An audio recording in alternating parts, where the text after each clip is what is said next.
여기 충격적인 소식이 있습니다. 한 외국인 기자가 최근 서울에서 일어난 놀라운 일을 취재하고 있는데요. 그가 발견한 진실이 대한민국을 뒤흔들 것 같다고 합니다. 전국을 혼란에 빠뜨린 트랙터 시위의 배후에서 충격적인 실체가 드러나고 있습니다. 한 미국 언론사의 기자가 우연히 발견한 작은 단서는 이 사건이 단순한 농민들의 저항이 아니었음을 암시하고 있는데요. 파주의 한 창고에서 시작된 이 조사는 점점 더 깊은 곳으로 이어지고 있습니다. 특히 2019년에 일어난 수상한 거래와 정체를 알 수 없는 NK라는 글자가 새겨진 일련 번호들, 그리고 뜻밖의 인물이 등장하면서 이 사건은 더욱 미스터리한 방향으로 흘러가고 있습니다. 대체 무슨 일이 벌어지고 있는 걸까요? 충격적인 진실이 곧 밝혀질 예정입니다. 여러분은 어떻게 생각하시나요?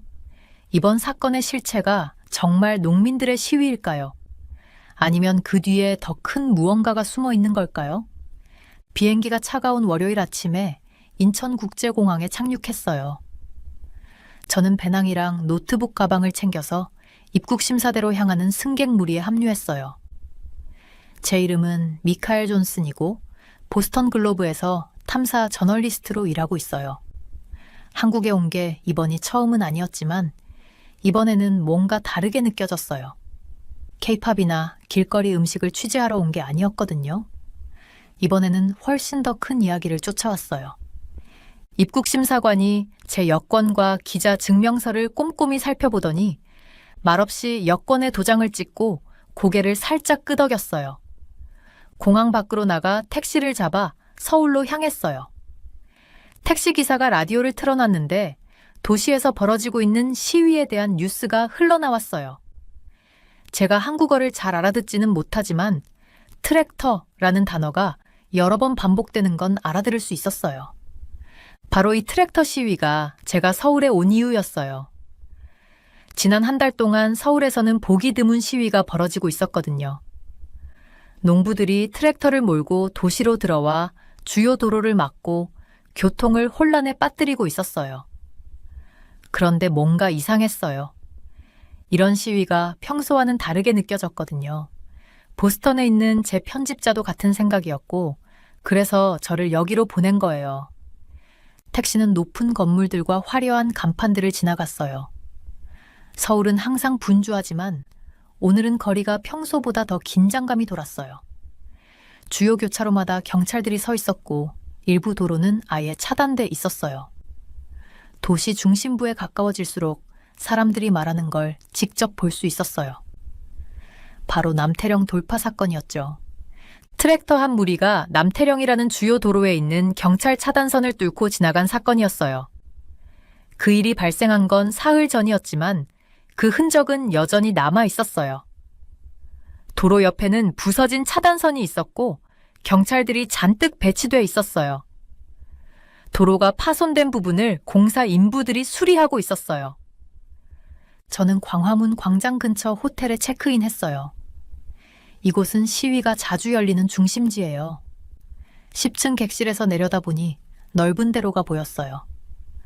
몇 대의 경찰 버스가 거리에 주차돼 있었는데 파란색과 흰색이 회색 건물들 사이에서 눈에 띄었어요. 저는 기본 장비들, 노트북, 카메라, 음성 녹음기, 그리고 노트를 꺼내놓고 짐을 풀었어요. 그런 다음 주변을 둘러보러 나갔어요. 공기가 상쾌했고 사람들은 두꺼운 코트를 입고 서둘러 지나가고 있었어요. 몇몇 사람들은 팻말을 들고 있었지만 지금 당장은 시위 중이 아니었어요. 저는 핸드폰으로 그 팻말들을 찍어뒀어요. 나중에 번역객에 물어볼 계획이었죠. 근처 커피숍에서 저는 영어로 시위에 대해 얘기하는 2명의 나이 든 남자들의 대화를 엿들었어요. 그들은 지역대학의 교수들이었는데 이번 시위가 얼마나 이례적인지 얘기하고 있었어요.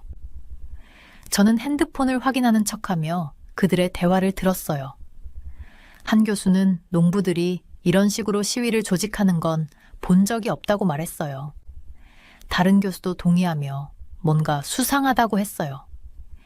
그들의 대화는 제가 조사하면서 알게 된 사실을 확인해줬어요. 이건 평범한 시위가 아니었어요. 일반적인 농부들의 시위는 보통 특정 계절이나 뚜렷한 농업 문제에 대한 반발로 벌어지거든요. 하지만 이번 시위는 달랐어요.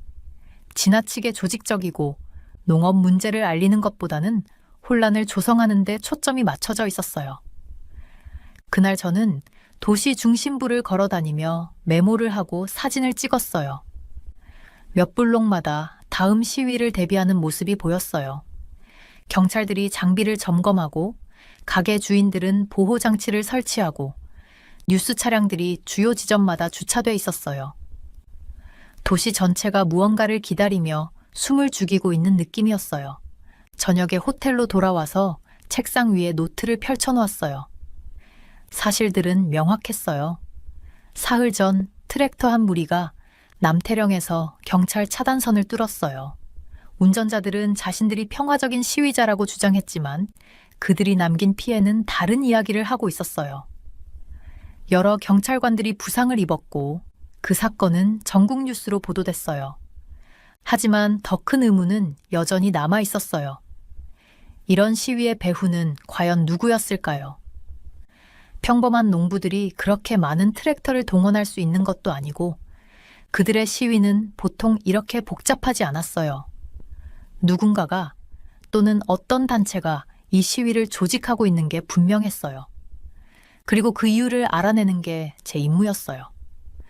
저는 노트북을 켜고 편집자에게 보낼 첫 번째 보고서를 타이핑하기 시작했어요. 창밖으로는 도시의 불빛들이 어둠 속에서 반짝이고 있었어요. 이 거대한 도시 어딘가에서 누군가가 다음 시위를 계획하고 있었어요. 제 임무는 그들을 찾아내고 진실을 밝혀내는 거였어요. 어디로 가게 될지는 알 수 없었지만요. 제가 그날 밤 잠들 무렵 경찰 사이렌 소리가 멀리서 울려 퍼졌어요. 내일이 되면 새로운 도전과 어쩌면 새로운 답을 찾게 되겠죠. 서울의 호텔 창문으로 아침 햇살이 간신히 들어오고 있을 때 제 휴대전화가 진동을 울리며 메시지가 왔어요. 연락책인 민호라는 현지 기자가 홍대에 있는 작은 커피숍에서 만나자고 하더라고요. 저는 얼른 옷을 챙겨 입고 노트북을 들고 바쁘게 움직이는 서울거리에 나섰어요. 그 커피숍은 조용하고 메인 거리에서 조금 떨어져 있는 곳이었어요. 민호는 구석에 앉아 있었고 노트북을 열어둔 채 서류 더미를 옆에 두고 있더라고요. 피곤해 보였어요. 눈 밑에는 다크서클이 짙었고요. 저는 아메리카노를 주문한 뒤 그의 테이블에 앉았어요. 트랙터 시위는 겉으로 보이는 게 다가 아니에요. 민호가 낮은 목소리로 말하며 노트북 화면을 제 쪽으로 돌렸어요. 화면에는 여러 단체 간의 연결고리를 보여주는 문서들이 있더라고요. 저는 커피는 잊은 차에 몸을 앞으로 숙여 그 정보를 자세히 살펴봤어요. 그때 제가 본 건 지금까지 제가 알고 있던 모든 걸 바꿔놨어요. 트랙터와 분노한 농부들은 단지 겉모습일 뿐이었어요. 그 뒤에는 진보연합이라는 강력한 조직이 있더라고요. 이건 단순히 화난 농부들만의 자발적인 행동이 아니었어요. 여러 대형 단체들이 함께 치밀하게 계획한 작전이었어요. 그 이후 며칠 동안 저는 단서를 따라다니고 증거를 모으느라 바빴어요. 가장 눈에 띄는 건 전국농민연합이었어요. 이들은 농민들을 조직하고 트랙터를 제공한 주체였죠. 그런데 혼자가 아니었어요. 한국노동조합 총연맹도 이들과 손을 잡고 수천 명의 노동자를 동원해 시위를 지원하고 있었어요. 이 둘이 합쳐지니 도저히 무시할 수 없는 강력한 단일 세력이 만들어졌더라고요. 그런데 제가 진짜 주목한 건 정치 정당들의 개입이었어요. 진보당과 민주당은 단순히 시위를 지지하는 것에 그치지 않고 직접적으로 시위 계획과 조직에 관여하고 있었어요. 이건 단순히 농민들이 트랙터 문제로 화가 난 게 아니었어요. 이건 한국 정치인의 권력과 영향력을 둘러싼 문제였어요. 저는 전국농민연합 본부를 방문했어요. 농업 문제를 다루는 간단한 기사 쓰는 척하면서요. 그 건물은 현대적이고 잘 정돈돼 있었어요. 농민단체라고 하기엔 전혀 어울리지 않을 정도였어요. 안에서는 정장 입은 사람들이 분주히 돌아다니며 전화 통화를 하고 컴퓨터로 일을 하고 있더라고요. 전형적인 농업단체라고는 도저히 볼 수 없는 모습이었어요. 엘리베이터 안에서 저는 두 남자가 앞으로 있을 시위 일정과 민주당 쪽 친구들과의 협력에 대해 이야기하는 걸 들었어요. 그들은 제가 듣고 있다는 걸 전혀 눈치채지 못했지만 저는 그들의 말을 전부 외웠어요. 호텔 방으로 돌아오자마자 노트에 모든 걸 적으며 서로 다른 정보들 사이에 연결고리를 찾아갔어요. 진보연합은 정말 교묘한 시스템을 만들어냈더라고요. 전국농민연합이 농업 문제에 대한 시위를 발표하면 한국노동조합 총연맹이 농민들을 지지한다며 참여했어요. 진보당과 민주당은 두 단체를 지지하는 연설을 했고요. 이 모든 게 겉으로는 별개의 단체들이 독립적으로 행동하는 것처럼 보였지만 저는 그들이 모두 함께 움직이고 있다는 증거를 갖고 있었어요. 그런데 정말 이상했던 건 왜 갑자기 이 단체들이 이렇게 협력하기 시작했는지 아무도 의문을 제기하지 않았다는 점이었어요. 전국농민연합은 이전까지 노동자 권리에 큰 관심을 보인 적이 없었고 한국노동조합 총연맹 역시 농업 문제에 관여한 적이 없었거든요. 진보당과 민주당도 서로 경쟁하는 관계였지 이렇게 손을 잡고 움직인 적이 없었어요. 뭔가 이상했어요. 저는 하루 종일 국립중앙도서관에 머물며 옛 신문 기사와 보고서를 읽었어요. 그러다 이 단체들이 첫 번째 트랙터 시위가 시작되기 6개월 전부터 비밀리에 만나기 시작했다는 사실을 알게 됐어요. 이들은 모든 걸 철저히 계획했지만 작은 실수들도 남겼더라고요. 여기저기서 찍힌 사진 한 장, 회의 기록 한두 개 같은 작은 증거들이 그들이 이미 오래전부터 협력하고 있었다는 걸 보여줬어요. 그리고 조사를 하면서 더 걱정되는 걸 발견했어요.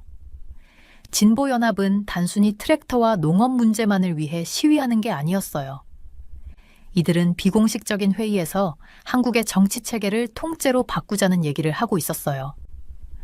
트랙터와 화난 농민들은 그저 시작일 뿐이었던 거죠. 그날 밤, 저는 호텔방 침대 위에 제 노트를 펼쳐놓고 정리하면서 앉아 있었어요. 제가 처음 서울에 왔을 때 상상했던 것보다 이 이야기는 훨씬 크고 복잡했어요. 이건 단순한 시위가 아니었어요. 강력한 단체들이 비밀리에 협력하며 치밀하게 계획한 움직임이었어요. 하지만 왜? 그들의 진짜 목적은 무엇일까요? 저는 이제 막 진실을 밝혀내기 시작했을 뿐이라는 느낌이 들었어요. 그리고 앞으로 발견할 것들이 더 충격적일 거라는 예감이 들었어요. 노트를 정리하고 더 깊이 파헤칠 준비를 하면서도 저는 마치 매우 위험한 게임의 초반을 보고 있다는 느낌을 지울 수 없었어요. 진보연합은 농민, 노동자, 정치인을 이전에 없던 방식으로 하나로 묶어냈어요. 그들이 이 모든 힘을 가지고 무엇을 하려는지 여전히 의문이었지만 저는 반드시 그 답을 찾아야 했어요. 아침 해가 서울의 높은 건물들 사이로 겨우 얼굴을 내밀고 있을 때 저는 경찰이 시위에서 사용된 트랙터를 보관해둔 압류구역으로 향했어요. 미국에서 온 기자로서 이 이야기를 조사하고 있는 저는 이 기계들을 가까이에서 꼭 봐야 했어요. 시위 사진에서 이 트랙터들을 처음 봤을 때부터 뭔가 계속 마음에 걸렸거든요. 문 앞에 서 있던 경찰관이 제 기자 신분증을 2번이나 확인한 뒤에야 저를 들여보내줬어요. 그곳은 엄청나게 큰 공간이었고 초록색 트랙터들이 줄지어 끝도 없이 늘어서 있었어요. 마치 금속 거인들의 군대 같았죠. 저는 최소 30대는 넘게 보이는 트랙터를 세어봤는데 전부 모양과 크기가 똑같았어요. 가장 가까운 트랙터 앞으로 다가가서 노트를 꺼냈어요. 먼저 눈에 들어온 건 트랙터 옆면에 있는 로고였어요. 2YM 동양산업. 로고를 분명하게 찍기 위해 휴대폰으로 여러 장 사진을 찍었어요. 그런데 이상한 점이 있었어요. 로고 아래 찍힌 날짜가 19년이더라고요. 이 트랙터들은 새 것이 아니었어요. 제가 조사해보니까 동양산업은 한국에서 가장 큰 트랙터 제조업체 중 하나였어요. 그런데 왜 여기 있는 트랙터들은 전부 2015년산일까요? 보통 시위에선 농민들이 가지고 있는 트랙터를 다양하게 가져와서 사용하곤 하잖아요. 그런데 이렇게 전부 같은 해, 같은 모델로 통일된 건 뭔가 계획적으로 보였어요. 트랙터 주변을 걸어다니며 세세히 살펴보고 메모를 적었어요. 페인트가 약간 발해 있긴 했지만 많이 닳아있지는 않았어요.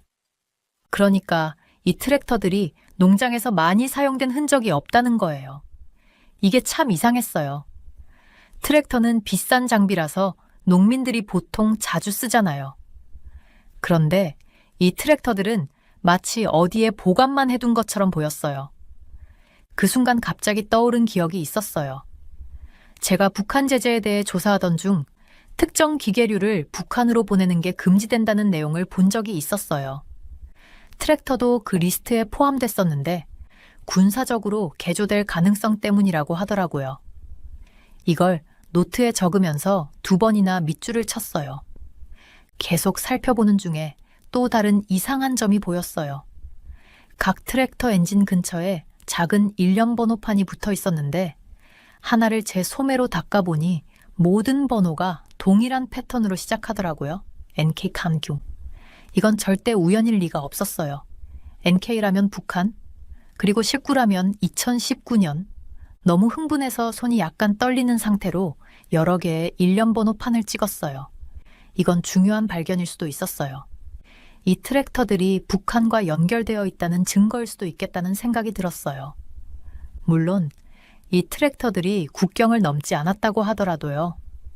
해가 더 높이 떠오르고 더 많은 경찰관들이 오전 근무를 시작하려고 하나둘 도착하고 있었어요. 저는 서둘러야겠다고 느꼈어요.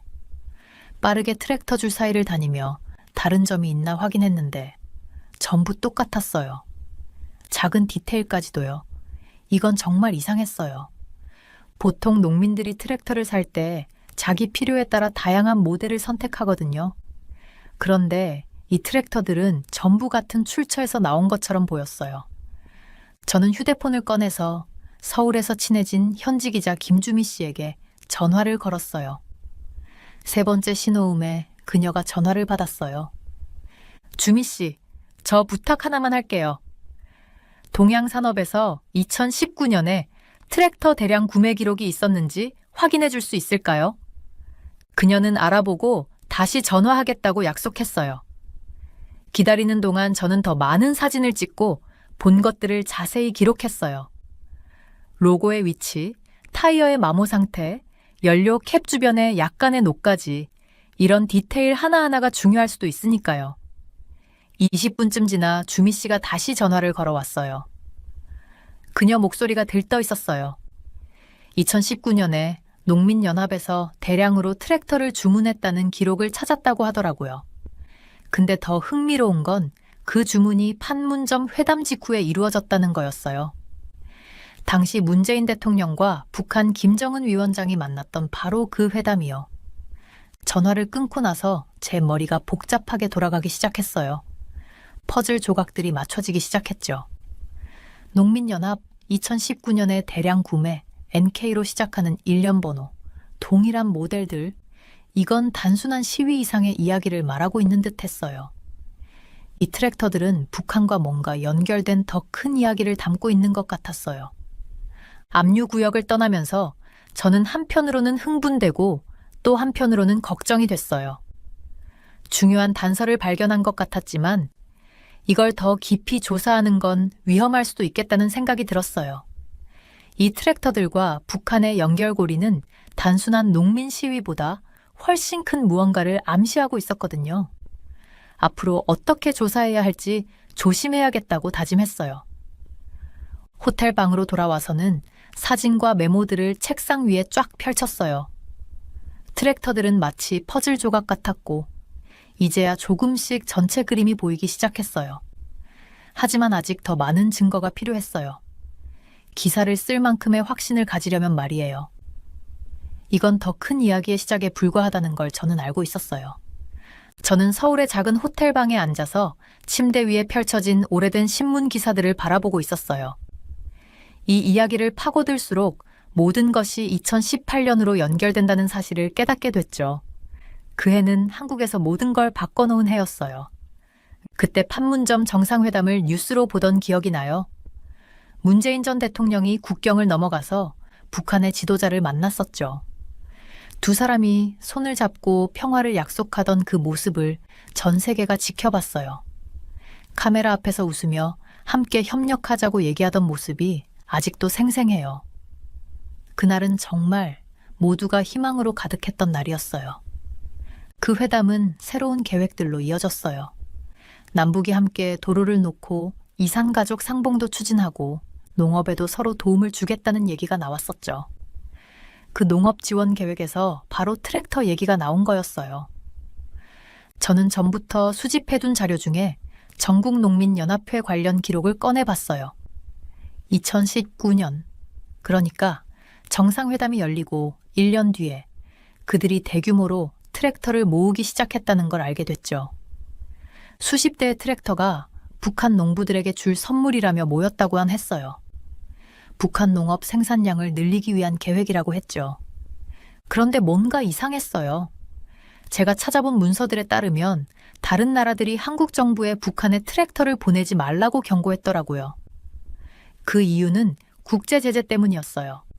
그 제재는 특정 물품을 북한에 제공하지 못하도록 막고 있었거든요. 그래서 저는 트랙터를 처음 보관했다는 장소를 찾아가 보기로 했어요. 조사한 바로는 그 트랙터들이 처음엔 북한 국경 근처 파주라는 도시에 보관됐었어요. 어느 이른 아침 제가 수집한 오래된 주소를 따라 차를 몰고 그곳으로 향했어요. 파주의 보관소는 지금은 텅 비어 있었어요. 한 나이 든 경비 아저씨가 정문 근처에서 빗자루질을 하고 계셨죠. 제가 기자 신분증을 보여드리니 흔쾌히 이야기를 나눠주셨어요. 그 트랙터들 여기 몇 달 동안 있었지. 그 아저씨가 빈 부지를 가리키며 말씀하셨어요. 새 거였어. 아주 반짝반짝한 거. 대여섯 줄로 줄 맞춰 세워놨더라고. 30대나 40대는 됐을 거야. 그러다 하루는 큰 트럭들이 와서 싹 다 실어갔어. 어디로 옮겨졌냐고 여쭤보니 아저씨는 머리를 긁적이며 잠시 생각하셨어요. 전라도로 갔다는 얘기를 들었어. 아저씨가 말씀하셨어요. 그거 옮긴다고 꽤 난리도 났다더라고. 이건 새로운 단서였어요. 전라도는 북한과 정반대 방향이었거든요. 남서쪽에 있는 지역인데 왜 북한으로 보내야 할 트랙터를 그렇게 먼 남쪽으로 옮겼을까요? 저는 며칠 동안 전라도 지역을 돌아다녔어요. 작은 농촌 마을들에서 지역 주민들과 이야기를 나눴죠. 그들 중 많은 사람이 트랙터가 도착했던 일을 기억하고 있었어요. 그들도 이상하다고 생각했대요. 그 트랙터들은 농업에 쓰이지도 않고 몇 년 동안 창고에만 그대로 방치되어 있었다고 했어요. 추가로 문서를 더 뒤져보니 흥미로운 점을 하나 발견했어요. 전국농민연합회가 전라도와 강한 연관이 있다는 사실이었죠. 그들은 전라도에서 많은 회의를 열었고 그 지역에 사무실과 창고도 여러 군데 있었어요. 그래서 트랙터가 전라도로 옮겨진 이유가 조금씩 이해가 되기 시작했죠. 하지만 여전히 풀리지 않는 가장 큰 의문이 남아 있었어요. 제재 때문에 북한으로 트랙터를 보낼 수 없었는데 왜 그걸 계속 보관하고 옮기고 보호한 걸까요? 그리고 제가 지금 조사 중인 시위 사건이 떠올랐어요. 서울에서 도로를 막고 문제를 일으키고 있는 그 트랙터들이 바로 이 트랙터였던 거예요. 농촌 들판을 일구기 위해 준비됐던 그 기계들이 이제는 정치적 시위 도구로 쓰이고 있었던 거죠. 제 기록들을 살펴보니 하나의 사건이 다른 사건으로 연결된 게 확실했어요. 판문점 정상회담은 평화에 대한 희망을 만들어냈고 그 희망이 전국농민연합회의 트랙터 수집으로 이어졌죠. 그런데 제재 때문에 그 트랙터들은 북한으로 갈 수 없었고 결국 창고에 쌓여 있었어요. 그리고 지금은 그 트랙터들이 정치적 시위에 등장해서 나라를 불안하게 만들고 있었죠. 전체 이야기를 점점 더 이해해가는 느낌이었어요. 하지만 아직도 질문들이 남아 있었어요. 전국농민연합회를 실제로 통제하는 사람들은 누구일까? 왜 그들이 북한을 돕는 일에 그렇게 관심을 가졌을까? 그리고 가장 중요한 건 이제 그들이 무엇을 계획하고 있는 걸까? 해가 호텔 창문 밖으로 저물고 있었어요. 저는 제 노트를 차근차근 정리하면서 여러 곳에 백업을 저장해뒀어요. 이 이야기는 단순히 몇 가지 시위에 관한 게 아니었어요. 과거가 현재를 따라잡는 이야기였죠. 그리고 가장 중요한 부분은 아직 감춰져 있다는 느낌이 들었어요. 밝혀질 날이 올 거라고 믿으며 준비를 마쳤어요. 저는 서울의 작은 아파트에 서서 TV 화면을 멍하니 바라보고 있었어요. 윤석열 대통령의 얼굴이 화면을 가득 채우고 있었고 그는 무거운 표정으로 중요한 발표를 하고 있었죠. 그의 말은 명확하고 단호했어요. 이제 진보연합은 반국가 세력으로 간주된다는 내용이었어요. 이 말은 정부가 그들을 대한민국의 위협으로 보고 있다는 뜻이었죠. 테이블 위 제 커피는 점점 식어가고 있었고 뉴스에서는 경찰차들이 경광등을 켜고 거리를 가득 메우는 모습이 계속 나왔어요. 단속은 해가 뜨기도 전에 이른 아침부터 시작됐더라고요. 어두운 제복을 입은 경찰관들이 사무실 건물과 가정집 곳곳을 빠르게 수색하며 서류나 컴퓨터 같은 물건들을 박스에 담아 나르고 있었어요. 진보연합이 나라를 위협하는 활동을 하고 있다는 증거를 찾으려는 거였죠. 저는 노트북을 챙기고 급히 밖으로 나갔어요. 아침 공기는 차가웠고 거리엔 묘한 긴장감이 감돌고 있었어요. 사람들은 삼삼오오 모여서 속삭이거나 휴대폰을 손에 들고 무언가를 보고 있었어요. 어떤 사람들은 걱정스러운 표정을 짓고 있었고 어떤 이들은 화가 난 듯 보였어요. 직접 눈으로 상황을 확인해야겠다는 생각이 들었죠. 국립농민연합 본부 근처에 가보니 경찰밴이 여러 대 세워져 있었어요. 경찰들은 수갑을 찬 사람들을 데리고 나왔는데 평범한 농민들이나 시위자들이 아니라 그 조직의 주요 지도자들이었어요. 예전에 조사할 때 봤던 얼굴들이 몇몇 눈에 익더라고요. 그들은 고개를 숙인 채로 카메라 플래시 세례를 받으며 걸어 나왔어요. 그날 하루 종일 제 휴대폰은 뉴스 속보 알림으로 계속 울렸어요. 비슷한 장면들이 서울뿐만 아니라 다른 도시들에서도 벌어지고 있었어요. 한국노총 사무실도 수색을 당했더라고요.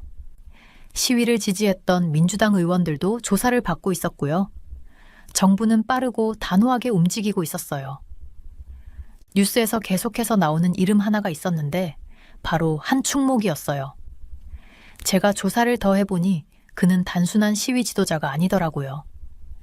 정부는 그가 북한과 연관이 있다고 의심하고 있었어요. 그가 남한에서 혼란을 조장하려고 몰래 활동하고 있었다는 주장이었죠. 그의 사무실에서 발견된 증거는 파주에서 전라도로 이동한 트랙터들과 관련된 문서들이 포함되어 있었어요. 그날 단속이 있었던 장소 중 한 곳 근처의 작은 카페를 방문했어요. 그곳 주인은 20년 동안 그 자리를 지켜온 나이 지긋한 할머니였는데 아침에 봤던 상황을 조용히 이야기해 주셨어요. 너무 갑자기 들이닥쳤어요. 할머니는 따뜻한 차잔을 두 손으로 감싼 채로 말했어요. 경찰차가 그렇게 많이 온 건 처음 봤어요. 여기서 이런 일이 있을 줄은 몰랐어요. 그날 저녁 저는 다시 아파트로 돌아와 책상에 메모들을 펼쳐놓았어요. 이번 정부의 행동은 누구도 예상하지 못했던 만큼 큰 규모였어요. 윤석열 대통령 행정부는 단순히 시위를 막는 데서 그치지 않고 진보연합 자체를 해체하려는 듯 보였어요. 정부는 이 단체들이 서로 협력해 한국의 대외관계를 해치고 북한을 돕고 있다고 믿는 것 같았어요. 며칠이 지나면서 상황은 퍼즐 조각들이 하나씩 맞춰지는 것 같았어요. 추가로 체포되는 사람들이 나왔고 경찰은 더 많은 서류, 컴퓨터 파일, 그리고 문자 메시지 같은 증거들을 발견했다고 했어요. 이 증거들은 진보연합이 단순히 평화적인 시위만 계획한 것이 아니었다는 내용을 담고 있었죠. 거리에서 봤던 트랙터들은 단순히 시위용이 아니라 더 큰 계획의 일부였다는 거예요. 저는 며칠 밤을 꼬박 세워가며 모든 연결고리를 이해하려고 애썼어요. 정부는 한충목과 다른 지도자들이 농민 시위를 위장해 비밀리에 다른 활동을 벌이고 있었다고 주장했어요. 사람들이 거리의 트랙터들에 주목하는 사이 그들은 더 큰 계획을 세우고 있었다는 거죠. 경찰은 추가 시위 계획뿐만 아니라 북한을 지지하는 사람들과의 만남 증거도 찾아냈다고 했어요. 이번 단속은 모든 것을 바꿔버렸어요. 얼마 전까지만 해도 분노에 찬 시위대가 가득했던 거리가 이제는 조용해졌어요. 트랙터들도 모두 사라졌고요. 체포되지 않은 진보연합의 구성원들도 집에 틀어박혀 다음 차례가 자신이 될까 두려워했어요. 강력해 보였던 그 연합이 이제는 붕괴되기 시작했죠. 제가 이번 사건에 대한 기사를 쓸 때는 최대한 공정하려고 노력했어요. 정부가 어떤 조치를 취했는지, 그리고 어떤 증거를 발견했다고 주장하는지 보도했지만 그 과정에서 영향을 받은 사람들의 이야기도 함께 다뤘어요. 단지 농산물 가격을 더 받길 바랐던 평범한 농민들, 더 나은 일자리를 위해 시위를 지지했던 노동자들, 그리고 체포된 이들의 가족들까지요. 서울에 처음 도착했을 때 적었던 제 메모들을 다시 보니 모든 것이 완전히 다르게 보였어요. 단순히 농민들의 시위로 시작된 이야기가 생각보다 훨씬 더 큰 사건으로 이어졌더라고요. 이번 단속은 아무도 예상하지 못했던 비밀과 계획의 단면들을 드러냈어요. 한국에 있는 미국인 기자로서 이 복잡한 이야기를 고국 사람들에게 제대로 전달해야 한다는 책임감이 크게 느껴졌어요. 그날 해가 지면서 서울의 야경이 창밖으로 반짝이기 시작했어요. 거리는 여전히 조용했지만 이 이야기가 여기서 끝나지 않았다는 걸 알 수 있었어요. 여전히 풀리지 않은 질문들이 많았고 저는 그 진실을 찾아내야겠다는 마음으로 다시 글을 쓰기 시작했어요. 호텔방 창문으로 아침 햇살이 비쳐오고 있었어요. 저는 책상에 앉아 신문 더미에 둘러싸여 있었고 노트북 화면엔 여러 뉴스 웹사이트가 떠 있었어요. 각기 다른 매체들이 시위에 대해 각자 다른 이야기를 하고 있었죠. 탐사 기자로서 혼란스러운 상황을 많이 겪어봤지만 이번엔 머리가 지끈거릴 정도였어요. 가장 최근에 나온 코리아 헤럴드를 집어들었어요. 한 면에는 SBS 뉴스에서 찍은 사진이 크게 실려 있었는데 평화로운 시위대가 팻말을 들고 있는 모습이었어요.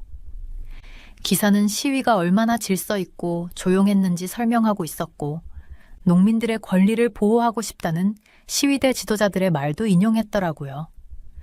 기사에 나온 이야기는 완벽하고 평화롭게만 보였어요. 그런데 제가 직접 목격한 건 완전히 다른 모습이었어요.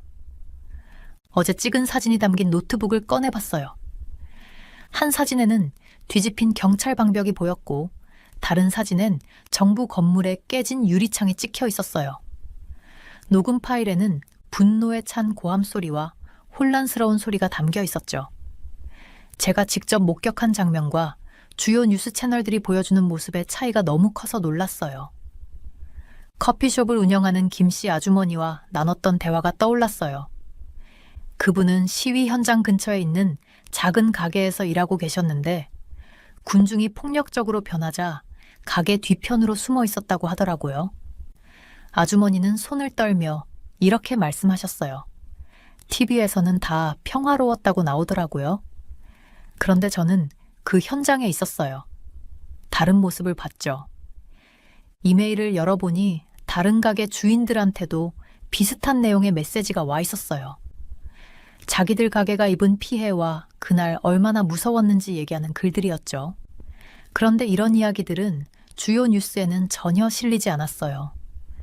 저는 본격적으로 시위를 주도한 진보연합이라는 단체에 대해 더 깊이 조사해보기로 했어요. 그런데 조사하면 할수록 의문점이 더 커졌어요.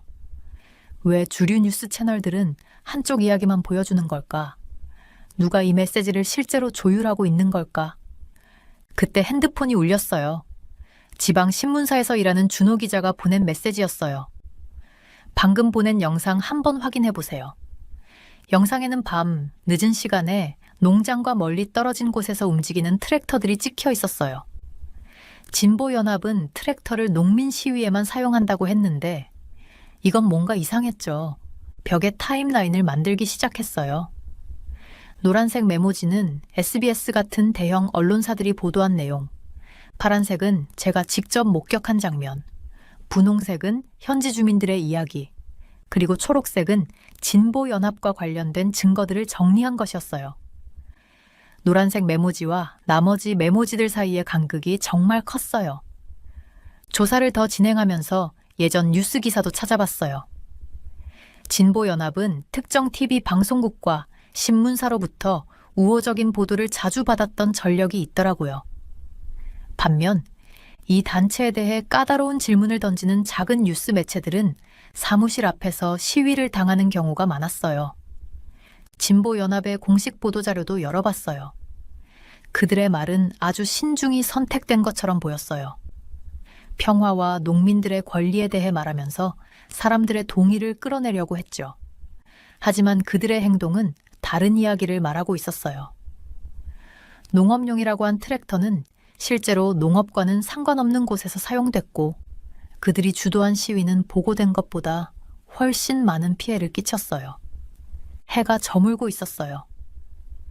몇 시간째 이 일을 하느라 시간이 어떻게 흘렀는지도 몰랐어요. 미국에서 온 기자로서 제가 가진 이 점도 있었어요. 현지 기자들이 느낄 법한 압박감에서 어느 정도 자유로웠으니까요. 하지만 동시에 사실을 제대로 전달해야 할 큰 책임도 있었죠. 저는 기사를 쓰기 시작했어요. 제가 발견한 내용을 빠짐없이 포함시키면서요. TV에서 보여준 평화로운 시위, 거리에서 직접 목격한 피해와 공포, 현지 상점 주인들이 들려준 이야기, 밤늦게 움직이는 트랙터들의 이상한 행적, 진보연합의 과거 전력, 질문을 던진 언론사들을 대하는 그들의 태도, 컴퓨터 화면이 어두운 방 안에서 빛나고 있었어요. 이번 사건은 단순히 시위에 대한 이야기가 아니었어요. 누가 이야기를 전달하느냐에 따라 같은 사건도 완전히 다르게 보일 수 있다는 사실에 대한 이야기였어요. 그리고 보도된 것과 실제 일어난 일 사이의 간극에 대한 이야기였죠. 이 기사를 쓰면서 몇몇 사람들을 화나게 할 거라는 건 알고 있었어요. 진보연합은 자기들의 완벽한 이미지가 의심받는 걸 좋아하지 않을 거고, 큰 언론사들도 자기 보도가 불완전하게 보이는 걸 원치 않을 거예요. 하지만 저에게는 대학 시절 저널리즘 교수님이 해주셨던 말이 떠올랐어요. 너의 일은 사람들을 행복하게 하는 게 아니야. 진실을 말하는 게 너의 일이야. 창밖으로 보이는 서울의 스카이라인을 바라보며 이번 이야기가 무언가를 바꿀 수 있을 거라고 생각했어요. 사람들이 시위에서 진짜로 무슨 일이 있었는지 이해하는 데 도움을 줄 수도 있고, 다른 기자들이 더 깊이 파고들고 더 어려운 질문을 던질 용기를 가지게 만들 수도 있겠죠. 기사를 저장하고 마지막으로 사실 확인을 다시 했어요. 기자로서 활동한 시간 동안 배운 건 진실은 보통 복잡하다는 거였어요. TV에 나오는 모습이나 헤드라인만으로는 절대 간단하지 않았어요. 때로는 더 깊이 들여다보고 더 많은 사람들의 이야기를 들어야 했고, 어떤 이들이 듣고 싶어 하지 않더라도 그 이야기를 전할 용기가 필요했어요. 인천국제공항 도착 게이트를 지나며 핸드폰 화면을 보니까 7시 30분이라고 떠 있었어요. 제 이름은 데이비드 해링턴이고 The Guardian 신문사에서 기자로 일하고 있어요. 지난 10년 동안 저는 전 세계를 돌아다니며 시위와 집회에 관한 기사를 써왔어요. 그런데 이번에 한국에서 맡은 취재는 뭔가 다를 것 같은 기분이 들더라고요. 공항은 정말 크고 엄청나게 깨끗했어요. 대리석 바닥은 천장의 조명을 거울처럼 반사하고 있었죠. 수암을 찾는 곳에서 검은색 캐리어를 챙긴 후에 낡은 겨울 코트를 더 단단히 여몄어요. 서울의 12월 공기가 제가 예상했던 것보다 훨씬 추웠고 입김이 하얀 구름처럼 나왔어요. 해링턴 씨, 데이비드, 밝은 목소리가 들렸어요. 돌아보니까 30대 초반쯤 돼 보이는 여자가 빨간 울 코트를 입고 작은 태블릿을 들고 서 있었어요. 그녀는 친근한 눈빛과 따뜻한 미소를 지니고 있어서 처음부터 환영받는 느낌이 들었어요. 저는 김지원이에요. 서울에서 머무시는 동안 문화 가이드를 맡게 되었어요. 반가워요, 지원 씨. 제가 그녀와 악수를 하며 말했어요. 근데 그냥 데이비드라고 불러주세요. 지원 씨가 고개를 끄덕이며 제 짐을 들어 도와주었어요. 그러면서 공항 열차 쪽으로 걸어가면서 말했죠. 서울에 오시기 정말 흥미로운 시기를 선택하셨네요. 그녀가 교통카드를 찍으면서 말했어요. 광화문 광장에서 열리는 시위가 매일 커지고 있거든요. 저는 혼자 웃음을 지었어요. 시위라면 제가 전문이죠. 파리에서 사람들이 돌을 던지는 격렬한 시위부터 뭄바이에서의 조용한 행진까지 여러 나라에서 다양한 집회를 취재해 왔으니까요. 시위는 다 똑같아요. 제가 말했어요. 사람들이 소리 지르고 플래카드 들고 경찰과 약간의 실랑이를 벌이고 뭐 그런 거죠. 지원 씨의 눈이 재미있다는 듯 반짝였어요. 그렇게 생각하시면 깜짝 놀라실걸요. 그녀가 미소를 띠며 말했어요. 한국의 시위는 좀 달라요. 공항 열차는 저녁 어둠 속을 부드럽게 달렸어요. 창밖으로는 점점 가까워지는 서울의 불빛이 보였어요. 끝없이 이어진 건물들과 그 뒤로 어두운 그림자처럼 솟아있는 산들, 그리고 전자광고판들이 화려한 색깔의 광고를 번쩍이고 있었죠. 한강은 도시의 불빛을 별들처럼 반사하며 반짝이는 리본처럼 보였어요. 그날 밤 호텔방에서 저는 좀처럼 잠이 오지 않았어요. 15층 아래에서 들려오는 도시의 소음이 계속 귀에 맴돌았어요. 자동차 경적 소리, 멀리서 들리는 음악, 그리고 수백만 명의 사람들이 살아가며 만들어내는 일정한 소음 같은 것들이요. 저는 노트북을 열고 한국의 시위 역사에 대해 검색하기 시작했어요. 찾아본 내용은 놀라웠어요. 1980년 군사 독재에 맞서 평범한 시민들이 일어섰던 광주 민주화 운동, 2016년에 부패한 대통령을 끌어내린 평화적인 촛불 시위 등 모든 움직임이 그 이전의 시위에 기반을 두고 더 조직적이고 더 창의적이며 더 평화적으로 발전해 왔더라고요. 그때 런던에 있는 편집장에게서 메시지가 왔어요. 뭔가 좋은 내용 잡혔어. 저는 답장을 보냈어요. 방금 도착했어요. 내일 시위대 만나기로 했어요. 몸 조심해. 그녀가 답장을 보냈어요. 작년 방콕에서 무슨 일이 있었는지 기억해. 저는 이마에 있는 작은 흉터에 손을 가져다 댔어요. 그건 혼란스러웠던 방콕 시위에서 고무탄을 맞고 생긴 상처였죠. 하지만 이번 취재는 뭔가 다를 것 같았어요. 한국의 시위에 대해 알아볼수록 점점 더 흥미가 생겼어요. 폭력적인 내용보다는 음악, 예술, 춤과 관련된 이야기들이 계속 나왔고 분노의 군중들 대신 집회가 끝난 뒤 거리를 깨끗이 치우는 자원봉사 단체들 이야기가 많았어요. 창밖으로 보이는 남산타워 꼭대기가 밤하늘의 보라색 불빛으로 빛나고 있었어요. 이 1,000만 명의 도시 어딘가에서 뭔가 특별한 일이 벌어지고 있었어요. 사람들이 모여서 목소리를 내고 있었지만 제가 한 번도 본 적 없는 방식으로 하고 있었죠. 제 핸드폰에는 내일 광화문 광장에서 계획된 집회에 대한 현지 뉴스 알림이 떠 있었어요. 날씨 예보에 따르면 눈이 올 거라고 했지만 주최 측은 적어도 5만 명이 참석할 거라고 예상하고 있었어요. 저는 알람을 아침 일찍 맞춰두고 침대에 누웠어요. 내일 그 광장에서 무엇을 보게 될지 궁금했어요. 잠이 들려는 순간 지원 씨의 말이 머릿속에 맴돌았어요. 깜짝 놀라실 거예요. 15년 동안 기자로 일하면서 이제 시위로는 더 이상 놀라지 않을 거라고 생각했는데요. 하지만 어쩌면, 정말 어쩌면 한국은 저를 틀렸다고 증명할지도 모르겠어요. 저는 서울에서의 첫 아침, 해가 뜨기도 전에 일어났어요. 침대 옆에는 준비해둔 카메라 장비가 놓여 있었고요. 창문 밖으로는 벌써부터 도시가 깨어나는 소리가 들려왔어요. 호텔 로비에서 커피와 토스트로 간단히 아침을 먹고 딱 유검씨의 지원 씨를 만났어요. 그녀는 회색 겨울 하늘 아래 눈에 띄는 밝은 노란색 스카프를 하고 있었어요. 뭔가 특별한 걸 보여줄 준비됐어요. 그녀가 반짝이는 눈으로 물었어요. 저는 고개를 끄덕였지만 속으로는 자신이 없었어요. 여러 나라에서 수많은 시위를 취재했던 저로서는 새로운 걸 볼 일이 없다고 생각했거든요.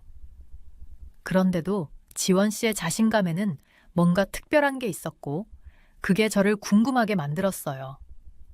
우리는 광화문 광장으로 가기 위해 지하철을 탔어요. 지하철역은 같은 방향으로 향하는 사람들로 북적였어요.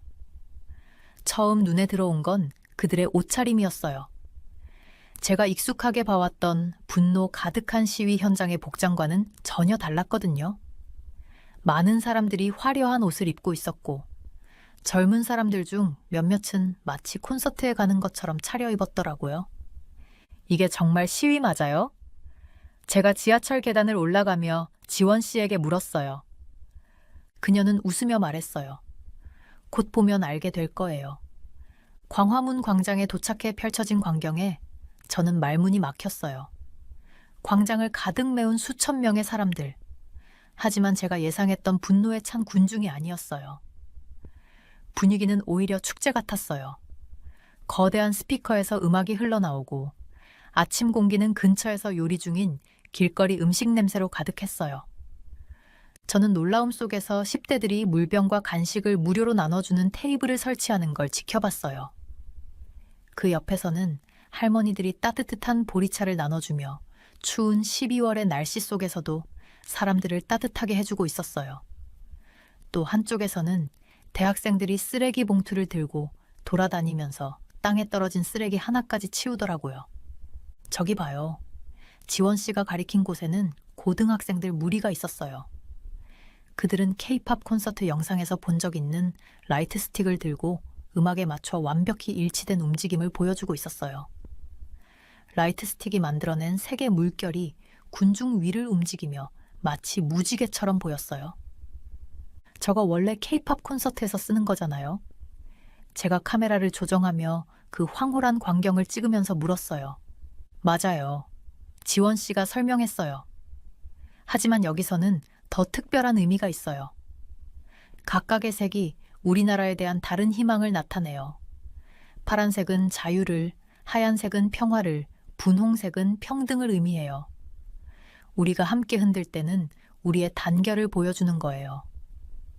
그때 거대한 스피커에서 인기 케이팝 노래가 흘러나왔어요. 로제의 On the Ground였죠. 놀랍게도 군중 전체가 노래를 따라 부르기 시작했어요.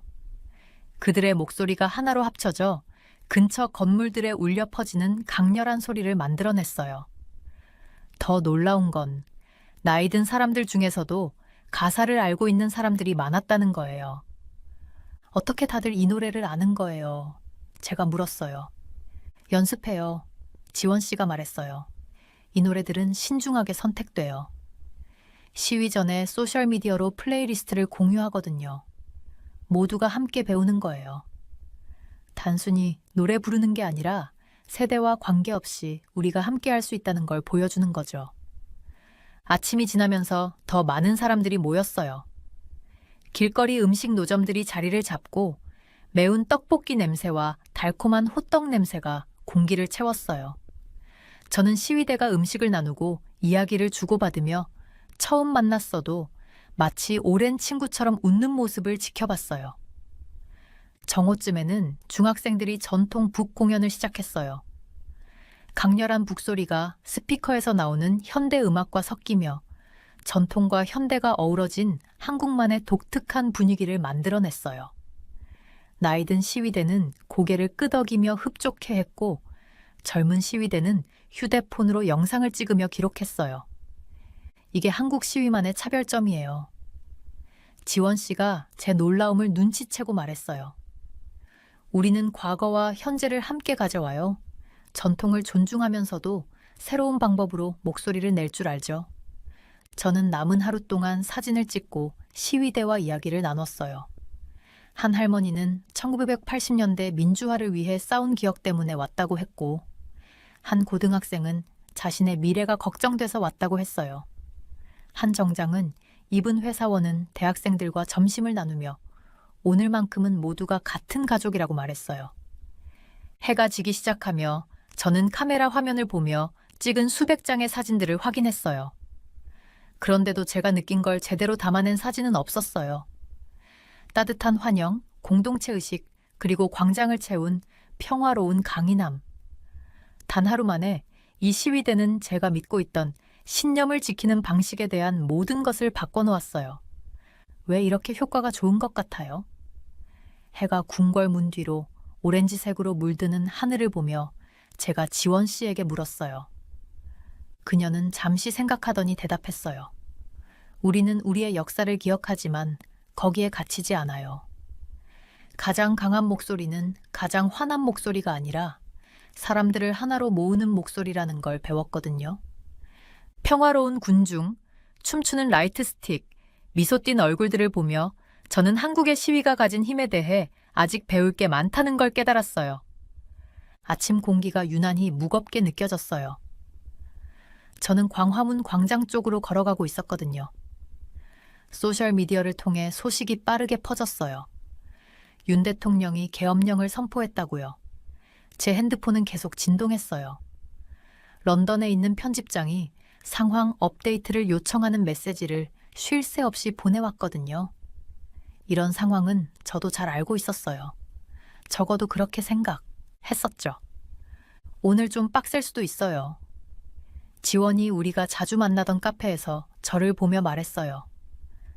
그녀는 파란색 마스크를 쓰고 있었고 작은 배낭에는 물병과 에너지바가 가득 차 있었어요. 근데 잘 지켜봐요. 뭔가 다를 거예요. 저는 고개를 끄덕였지만 그녀가 무슨 뜻으로 그런 말을 했는지 알 수 없었어요. 기자로서 15년 동안 저는 수많은 도시에서 시위가 폭력적으로 변하는 모습을 봐왔거든요. 항상 똑같은 패턴이었어요. 분노가 쌓이고 폭력이 터지고 혼란이 뒤따르는 거죠. 저는 최악의 상황을 준비하며 카메라와 노트북을 챙겼어요. 정고가 되자 광장은 제가 한 번도 본 적 없는 정도로 빽빽하게 사람들로 가득 찼어요. 사람들이 어깨를 맞대고 서서 빈 공간 하나 없이 광장을 메웠어요. 제 추측으로는 최소한 5만 명은 있었을 거예요. 오늘의 군중은 평소와 달랐어요. 더 결연하고 더 집중된 모습이었거든요. 교복을 입은 고등학생들이 양복을 입은 직장인들 옆에 서 있었고 할머니, 할아버지들이 손주들의 손을 꼭 잡고 있었어요. 음식 배달 기사들은 오토바이를 가지런히 주차해놓고 시위대에 합류했어요. 진압경찰이 물결처럼 몰려왔어요. 검은 제복과 방패가 광장 주위를 어두운 벽처럼 둘러싸는 모습이었죠. 그 장면을 보니 속이 싸늘해졌어요. 이런 장면을 이미 여러 번 봤거든요. 그리고 그런 장면이 좋은 결과로 끝난 적은 없었어요. 저는 카메라를 동영상 모드로 전환했어요. 곧 벌어질 혼란을 기록할 준비를 하면서요. 그런데 그때 놀라운 일이 벌어졌어요. 맨 앞줄에 있던 한 젊은 여성이 K-팝 콘서트에서 흔히 사용하는 응원봉을 꺼냈어요. 그녀는 그것을 높이 들었고 갑자기 광장 곳곳에서 수백 개의 응원봉이 빛나기 시작했어요.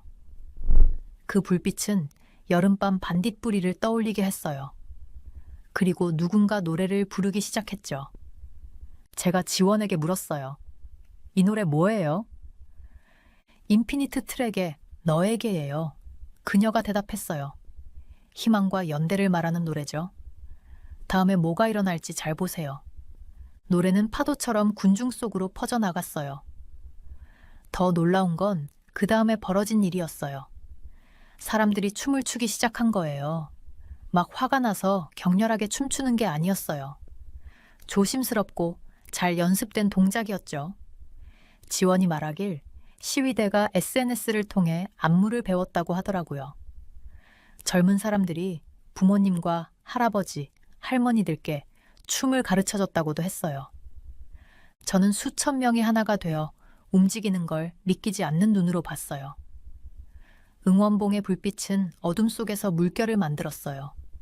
파란색, 빨간색, 하얀색으로 차례로 변하면서요. 그 광경은 정말 매혹적이었어요.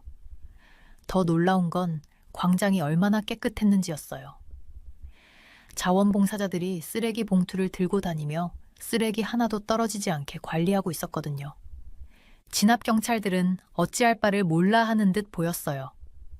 그들의 훈련은 분노와 폭력에 대처하도록 되어 있었지만 노래와 춤에는 준비가 안 되어 있었던 거죠. 몇몇 경찰은 음악에 맞춰 살짝 몸을 흔들다가 이내 들키지 않으려는 듯 태연한 척했어요. 이거 진짜 대단하네요. 제가 지원에게 말했어요. 근데 이렇게 해서 뭐가 바뀔까요? 그녀는 미소를 지었어요.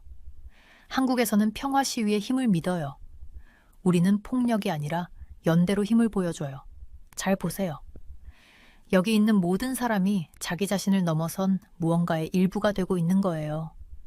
그녀 말이 맞았어요. 저는 한 소녀가 자신의 물병을 나이 지긋한 어르신과 나누는 모습에서 그걸 봤어요. 직장인들이 거리 상인들을 도와 따뜻한 차를 나눠주는 모습에서도 봤고요. 사람들이 지친 사람들을 위해 자리를 만들어주는 세심한 배려에서도 봤어요. 밤이 되자 응원봉들은 어두운 하늘 아래 별자리처럼 빛났어요. 노래는 끊임없이 이어졌어요. 한 무리가 지치면 또 다른 무리가 새로운 노래를 시작했죠. 결국 진압경찰들도 뒤로 물러났어요. 그들의 엄격했던 대형도 점점 느슨해졌어요.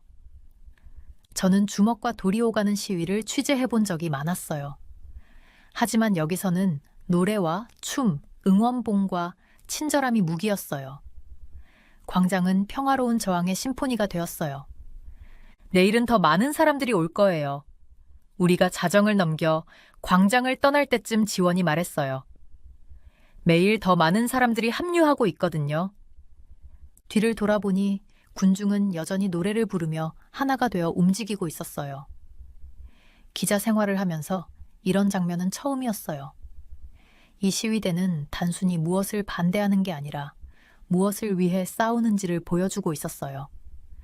사람들이 함께 설 수 있는 미래, 증오 대신 화합을 통해 변화가 올 수 있는 미래를 위해서요. 호텔로 돌아가는 길에 여전히 귓가에 울리는 노래를 들으며 제가 알고 있다고 믿었던 시위에 대한 모든 것을 다시 써야겠다고 생각했어요. 한국은 저에게 싸우는 새로운 방식, 더 나은 방식을 가르쳐주고 있었어요. 시위가 끝난 다음 날 아침, 저는 지훈 씨랑 광화문 광장 근처에 있는 작은 카페에 앉아 있었어요. 창문을 통해 들어오는 아침 햇살이 우리 테이블 위에 무늬를 만들었고 커피잔에서 피어오르는 김을 바라보며 지난 며칠 동안 제가 본 일들을 천천히 되새겼어요. 설탕 좀 더 넣어야겠어. 제가 설탕통을 집으면서 말했어요. 며칠 동안의 흥분과 부족한 수면 탓에 손이 여전히 약간 떨리고 있었거든요. 카페 안은 조용했고 배경으로는 부드러운 음악이 흘러나왔어요.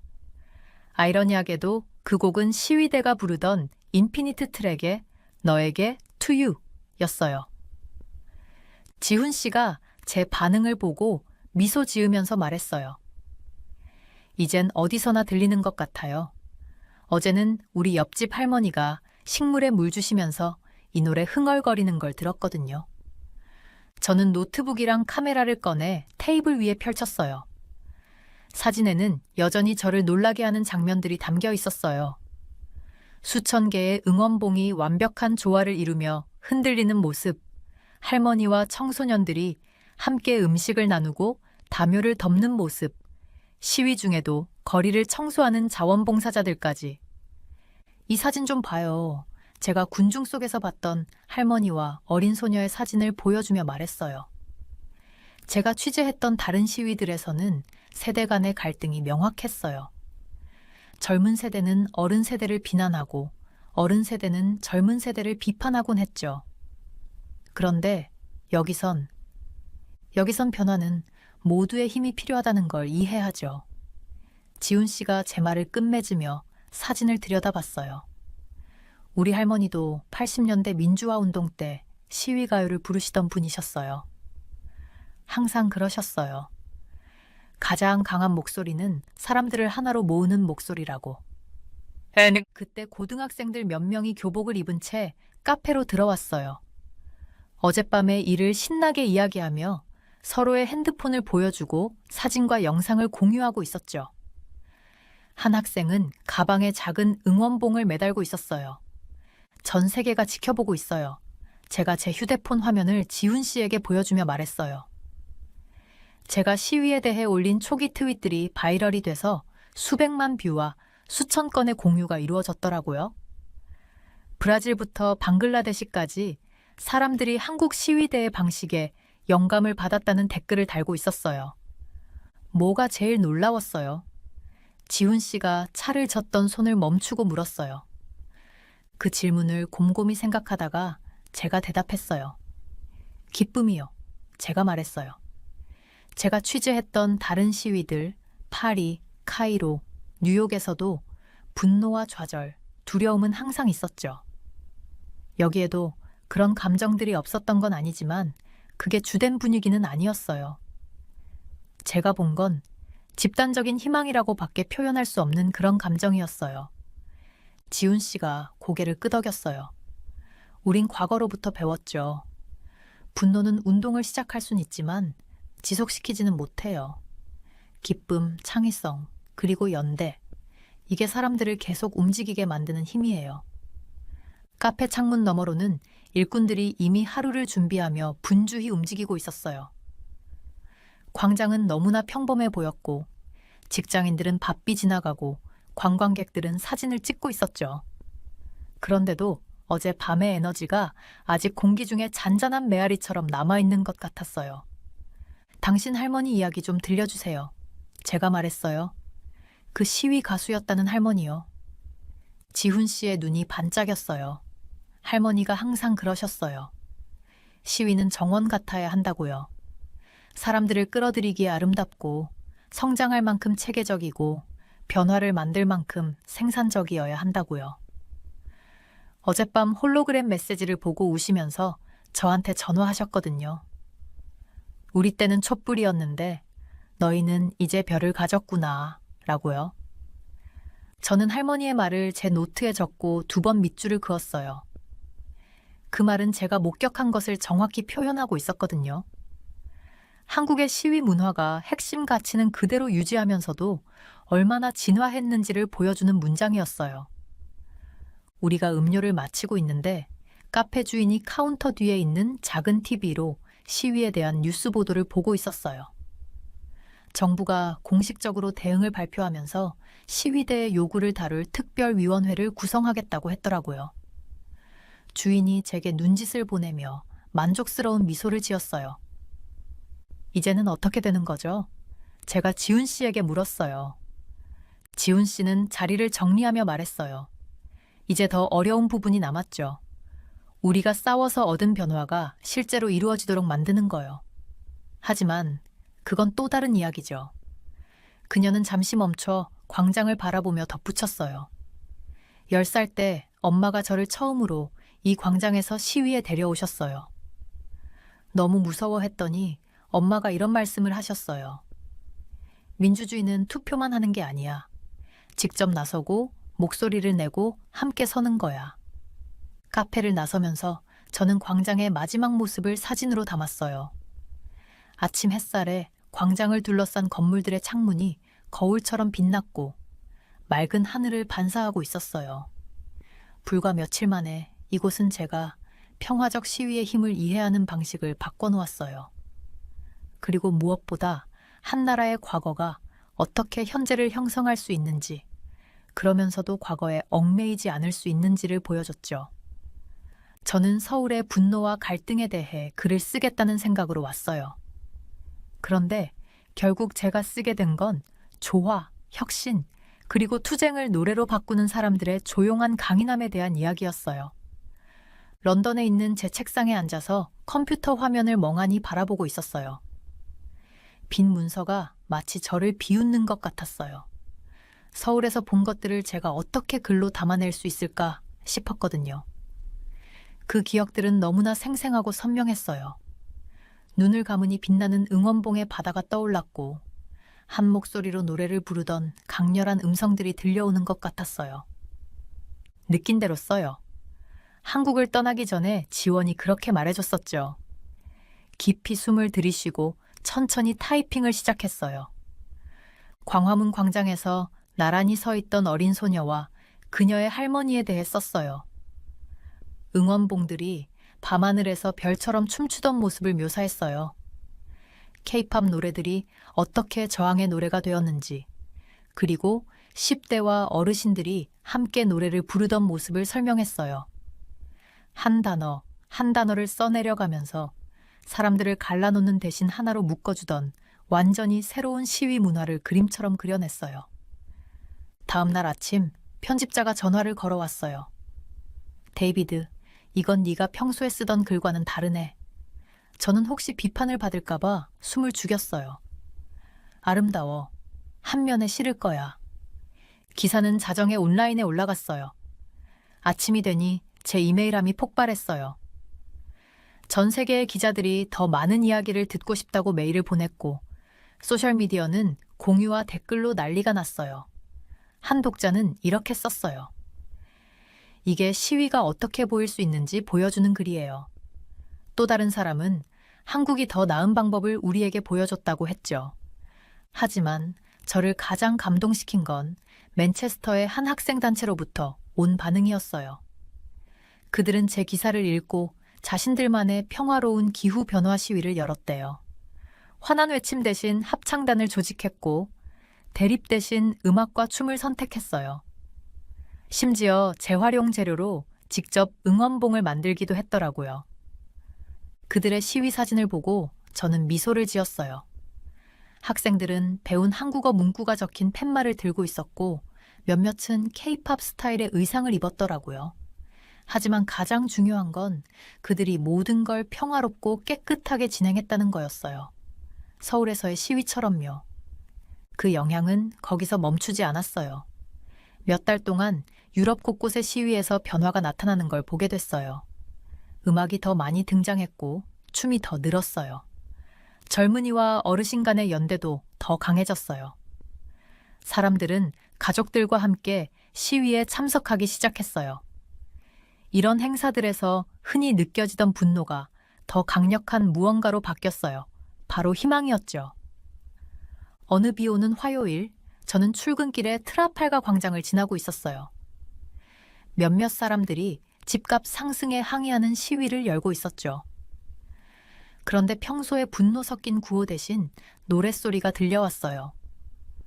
보라색 머리의 한 소녀가 기타를 치고 있었고, 나이든 남성이 탬버린으로 박자를 맞추고 있었어요. 누군가는 대낮임에도 반짝이는 전구를 걸어놨더라고요.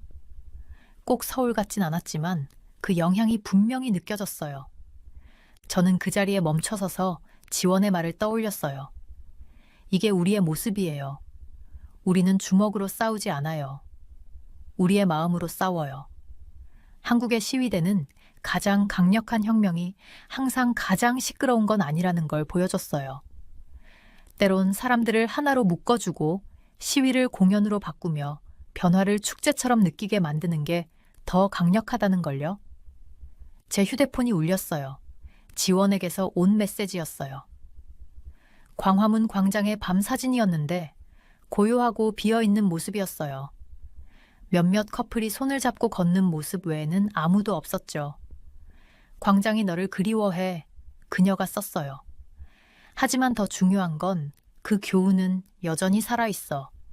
그녀 말이 맞았어요. 그 교훈은 제 글뿐만 아니라 전 세계 사람들이 시위를 다시 생각하기 시작하는 방식에서도 여전히 살아있었어요. 한국은 저항이 반드시 분열을 의미하지 않는다는 걸 보여줬어요. 민주주의를 위한 싸움이 인간성의 최악이 아니라 최선을 끌어낼 수 있다는 걸요. 트라팔가 광장에서 집값 상승을 외치는 시위대가 지나가는 사람들에게 따뜻한 차를 나눠주는 걸 보며 중요한 걸 깨달았어요. 한국 시위 문화의 진정한 힘은 응원봉이나 케이팝 노래에 있는 게 아니었어요. 그건 사람들을 하나로 묶어주고 낯선 이들을 가족으로 만들어주며 젊은이와 어르신, 시끄러운 사람과 조용한 사람, 열정적인 사람과 평화로운 사람 모두를 위한 자리를 만들어주는 데 있었어요. 노트를 꺼내 다시 글을 쓰기 시작했어요. 아직도 전할 이야기가 많고 나눌 교훈이 많다고 느꼈거든요. 한국은 단지 제가 시위를 바라보는 방식만 바꾼 게 아니었어요. 인간성을 바라보는 방식도 바꿨어요. 그리고 그건 누구에게나 그 힘을 이해시킬 때까지 계속해서 전해야 할 이야기라고 생각했어요. 잿빛 런던 하늘을 올려다보며 미소를 지었어요. 어딘가 서울에서는 사람들이 아마도 광화문 광장에 다시 모이고 있겠죠. 응원봉을 준비하고 목소리를 모아 노래를 부를 준비를 하면서요. 그리고 여기 수천 킬로미터 떨어진 곳에서도 그들의 울림은 매일 더 커지고 있었어요. 저는 아파트의 차가운 창문에 손을 대고 평양을 가로지르는 아침 안개를 바라봅니다. 23층에서 내려다본 도시는 마치 살아 움직이는 회색 그림처럼 보입니다. 거대한 류경 호텔의 피라미드는 여전히 모든 것 위로 우뚝 솟아 있고 수년이 지나도록 끝내 완공되지 않았습니다. 지금은 아침 8시인데 아래 거리는 이미 어두운 양복과 드레스를 입은 사람들이 직장으로 향해 걸어가고 있습니다. 저는 이성준이라고 합니다. 북한 외무무역회사에서 매니저로 일하고 있습니다. 대부분의 사람들은 제가 운이 좋다고 말할 겁니다. 저희 가족은 평양에서 가장 좋은 아파트 건물 중 하나에 살고 있고 텔레비전, 컴퓨터도 있고 가끔씩은 온수도 쓸 수 있습니다. 하지만 사람들이 모르는 건 저희가 이 단순한 것들을 얻기 위해 지불하는 대가입니다. 저는 창문에서 고개를 돌리고 거실로 걸어갑니다. 맨바닥에서 발소리가 울립니다. 또 전기가 나갔네요. 그러니까 엘리베이터도 작동하지 않습니다. 오늘도 계단을 다 걸어 내려가야 할 것 같습니다. 그래도 오늘 아침에 얼굴 씻을 수 있었던 건 다행이에요. 물이 흐를 때 압력이 더 좋거든요. 사람들 다 일어나기 전에 말이죠. 저의 아내, 지혜는 벌써 부엌에서 아침 준비를 하고 있습니다. 작은 가스레인지 위에 물을 두고 있는데 가스가 부족한지 불꽃이 약하게 흔들리고 있습니다. 지혜는 피곤한 미소를 지으며 옥수수차 한 잔을 저에게 건넵니다. 진짜 커피는 꿈도 꿀 수 없어요. 작은 가방 하나에 한 달 월급이 들어가거든요. 어젯밤 뉴스 들었어요? 지혜는 속삭이듯 말합니다. 우리가 둘만 있는 부엌에서 말이지만 우리는 알고 있습니다. 벽에 귀가 있다는 걸. 아파트의 어딘가에 마이크가 숨겨져 있다는 걸 우리는 몰라도 다들 압니다. 아래층 김씨 잡혔다고요. 저는 천천히 고개를 끄덕이며 차를 한 모금 마십니다. 김씨는 좋은 이웃이었어요.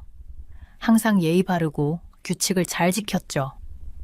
그런데 누군가 그가 숨겨둔 USB 드라이브로 한국 드라마를 보고 있었다고 신고했어요. 이제 그는 사라졌고 그의 가족도 마찬가지입니다. 여기선 그렇게 일이 진행돼요. 한 번 실수하면 온 가족이 사라지죠. 출근 준비를 하면서 서류 가방을 3번이나 확인합니다. 안에는 오늘 중국 사업가들과 있을 회의에 필요한 서류들이 들어 있습니다. 외국인들과 만날 수 있는 건 특권이자 위험입니다. 잘못한 말 한마디, 의심스러운 제스처 하나로 저도 김씨처럼 될 수 있거든요. 회사까지 가는 데는 40분이 걸립니다. 거대한 우리의 위대한 지도자 동상을 지나가며 다른 사람들처럼 저도 깊이 고개를 숙입니다. 카메라는 항상 지켜보고 있습니다. 그 길을 따라가며 아침 풍경을 봅니다. 빨간 스카프를 두른 아이들이 학교로 가고 군인들이 거리를 순찰하고 여성들은 이미 깨끗한 인도를 쓸고 있습니다. 모든 것이 겉보기엔 완벽해 보입니다. 우리가 살아야 하는 방식이죠. 겉으로는 완벽하게, 속으로는 두려움을 안고 살아야 합니다. 회사에 도착해 제 사무실에 앉아 책상 위에 사진들을 봅니다. 하나는 딸 하준이의 유치원 졸업식에서 웃고 있는 모습입니다. 또 하나는 아들 진수가 교복을 입고 똑바로 서 있는 사진입니다. 그 아이들이 바로 제가 이 일을 하는 이유입니다. 이 위험한 게임, 완벽한 북한 시민인 척하는 게임을 하는 이유죠. 지난달 저는 중국에 있는 담둥으로 출장 갔었습니다. 두 나라의 차이를 몸소 느꼈습니다. 담둥의 거리는 화려한 간판과 음식으로 가득한 상점들로 밝았습니다. 사람들은 손에 스마트폰을 들고 자유롭게 웃고 이야기하며 걸어 다녔습니다. 그들은 동상에 절하지 않았고 집안에서 속삭이지도 않았습니다. 평양에 돌아왔을 때 모든 것이 달라 보였습니다. 웅장한 건물들이 비어 보였고 선전 포스터에 그려진 행복한 얼굴들이 거지처럼 느껴졌습니다. 거리 스피커로 울려 퍼지는 애국적인 음악도 이제는 슬픈 농담처럼 들렸습니다. 오늘 밤 다시 전등이 꺼진 거리를 걸으며 저는 아이들의 미래에 대해 생각합니다.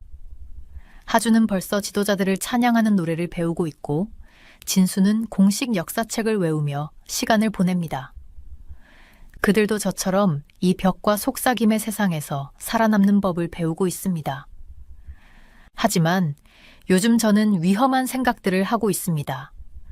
과연 생존 이상의 삶이 있을 수 있을까요? 제 아이들이 두려움 없이 자라날 수 있을까요?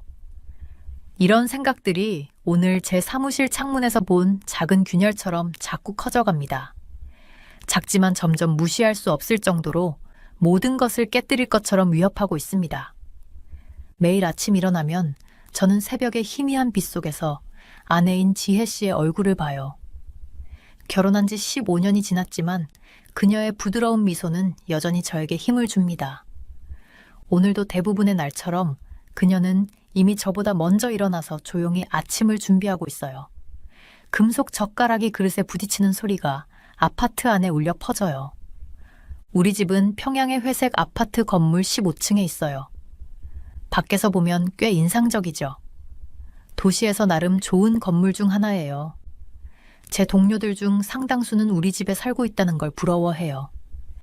하지만 그들은 이 벽 안에서 일어나는 일들을 알지 못해요. 저는 부엌으로 걸어가며 아직 방에서 자고 있는 제 10대 아들 진수가 깨지 않도록 조심해요. 그는 날이 갈수록 어머니를 닮아요. 그 부드러운 눈빛과 조용한 결단력이 그와 비슷해요. 14살인 그는 또래 남자아이들보다 키는 크지만 저한텐 아직도 너무 마른 것 같아요. 음식은 쉽게 구할 수 없어요. 우리처럼 특권을 가진 가정이라도 말이죠.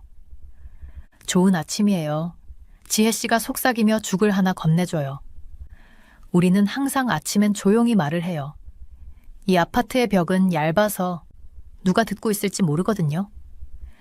제가 무역회사에서 일한 지 오래되었지만 여전히 감시가 일상이라는 사실에 익숙해지지 않아요.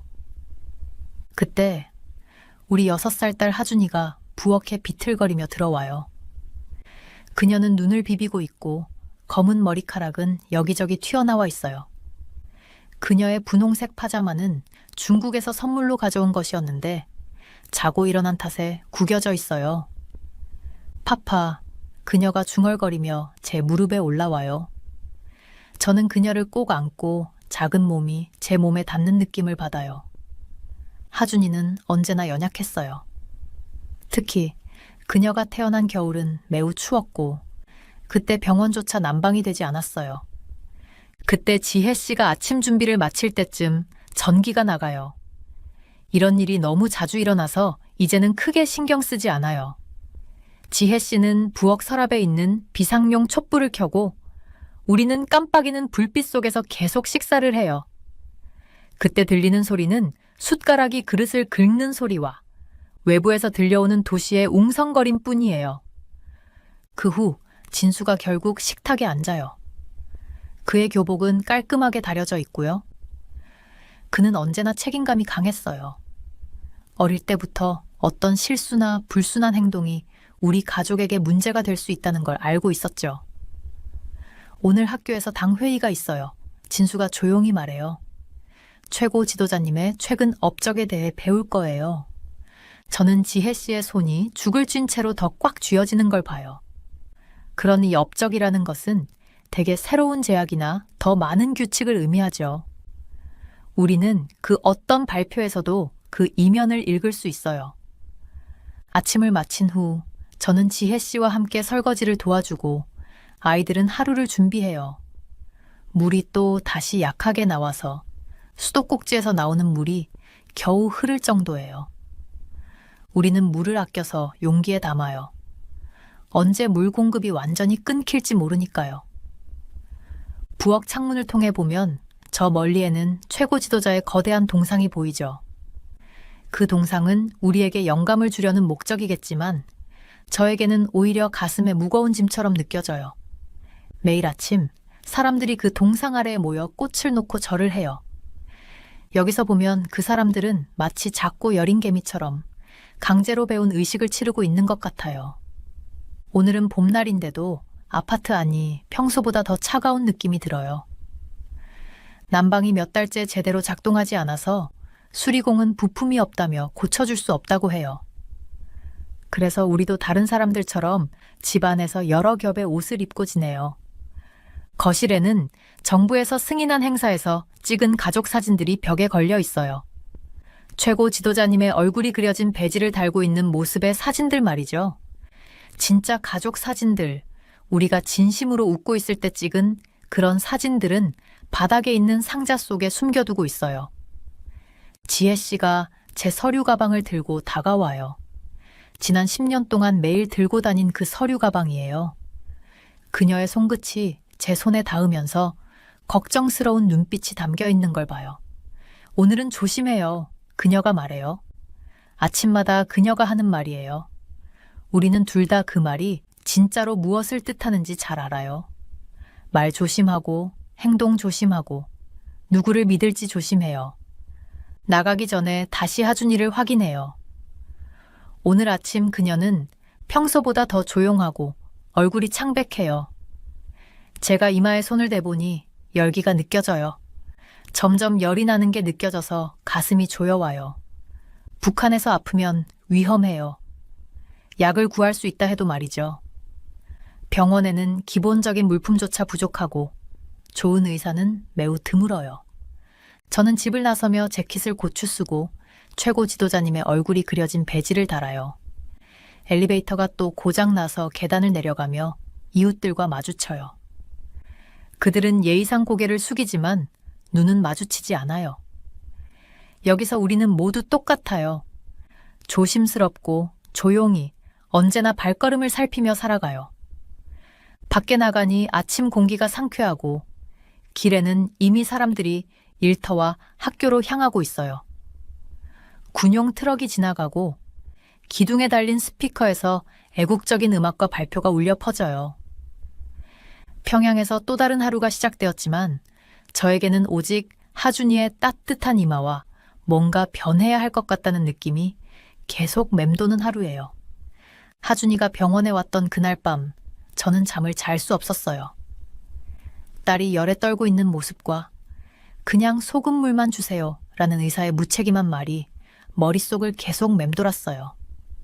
어두운 거실에 앉아 잠든 가족의 고요한 숨소리를 들으면서 저는 우리의 삶을 영원히 바꿀 결정을 내렸어요. 우리는 북한을 탈출해야 했어요.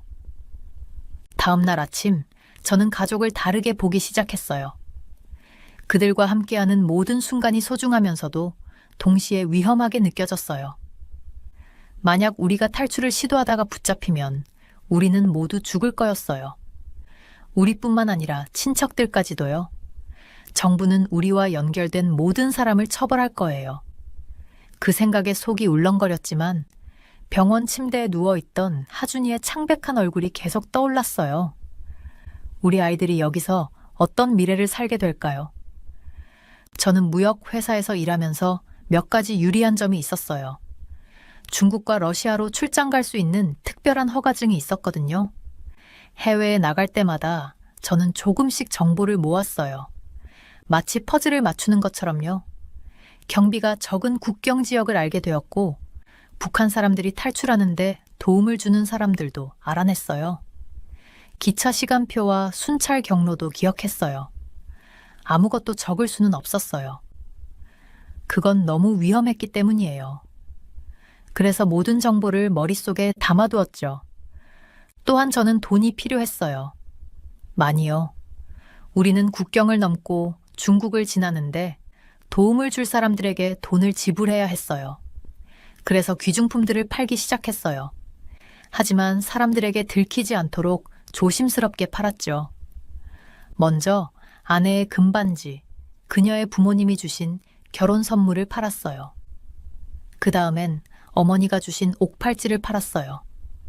하나하나 팔 때마다 우리의 역사에서 한 조각을 잘라내는 기분이었지만 우리는 이 보물을 자유를 얻을 기회로 바꾸고 있다는 걸 스스로에게 되뇌었어요.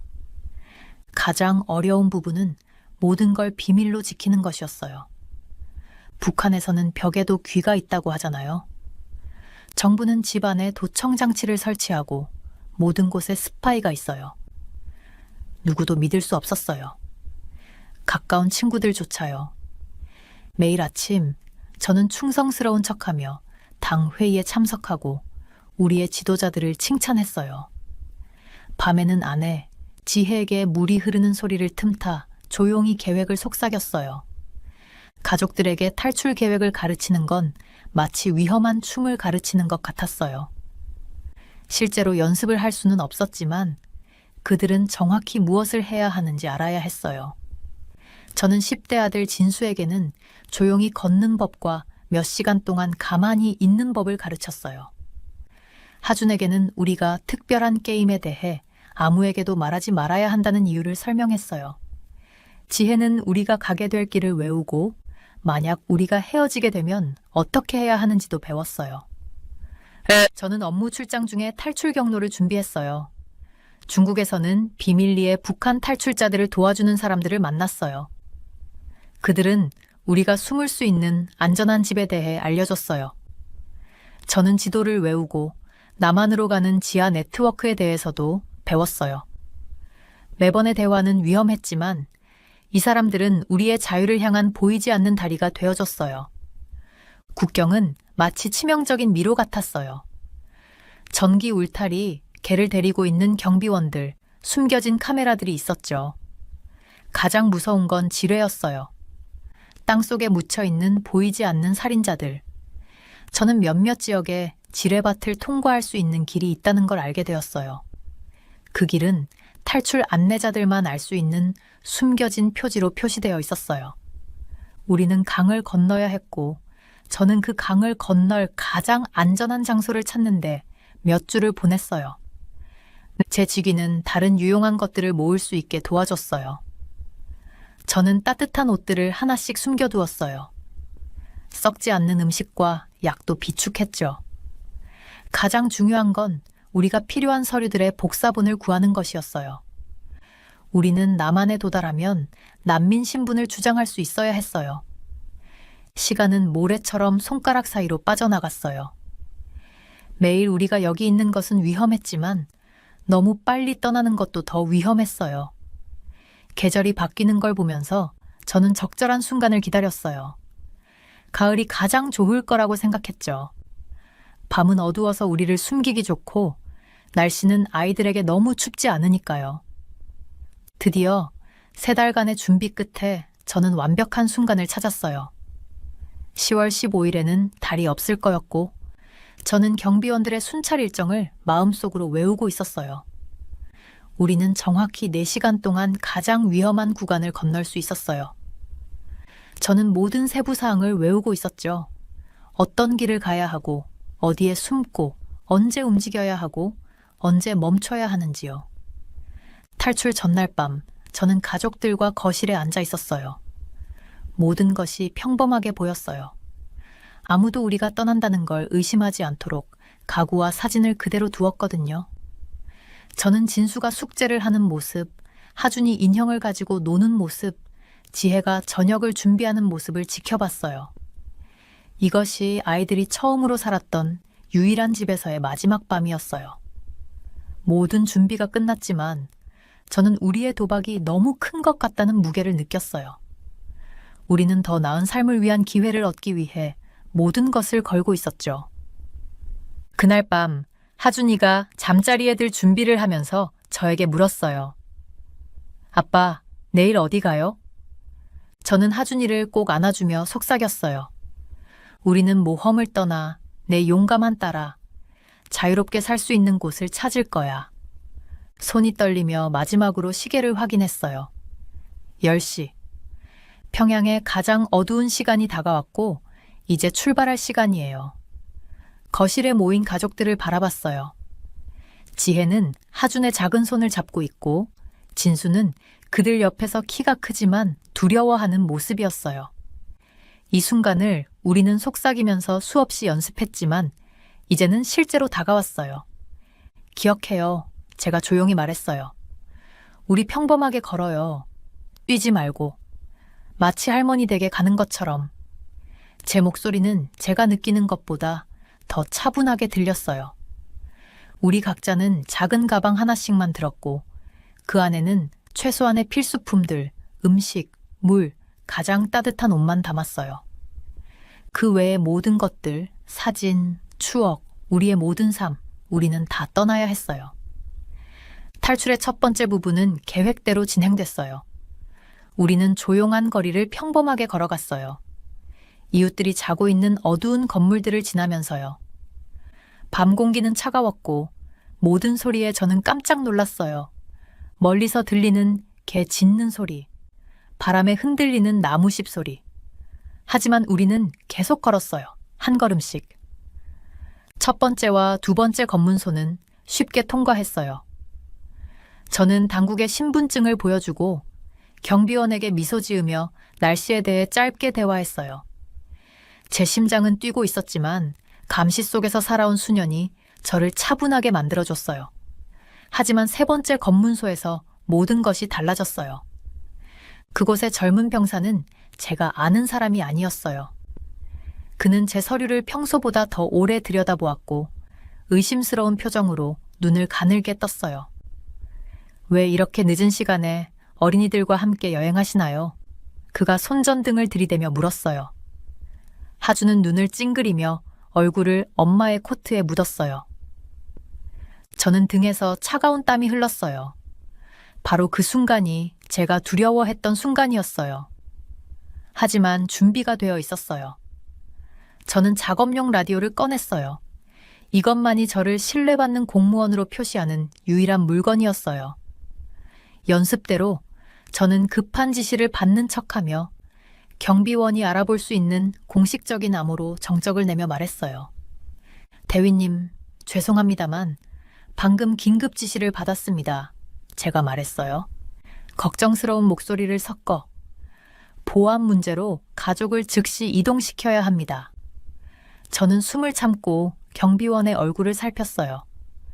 그는 잠시 머뭇거리며 제 진지한 표정과 손에 들린 라디오를 번갈아 봤어요. 그 몇 초가 몇 시간처럼 느껴졌어요. 결국 그는 고개를 끄덕이며 한 발짝 물러섰어요. 서두르세요, 동지. 그가 말했어요. 우리는 그를 지나쳐 걸어갔고 시야에서 벗어날 때까지 뛰지 않으려 애썼어요.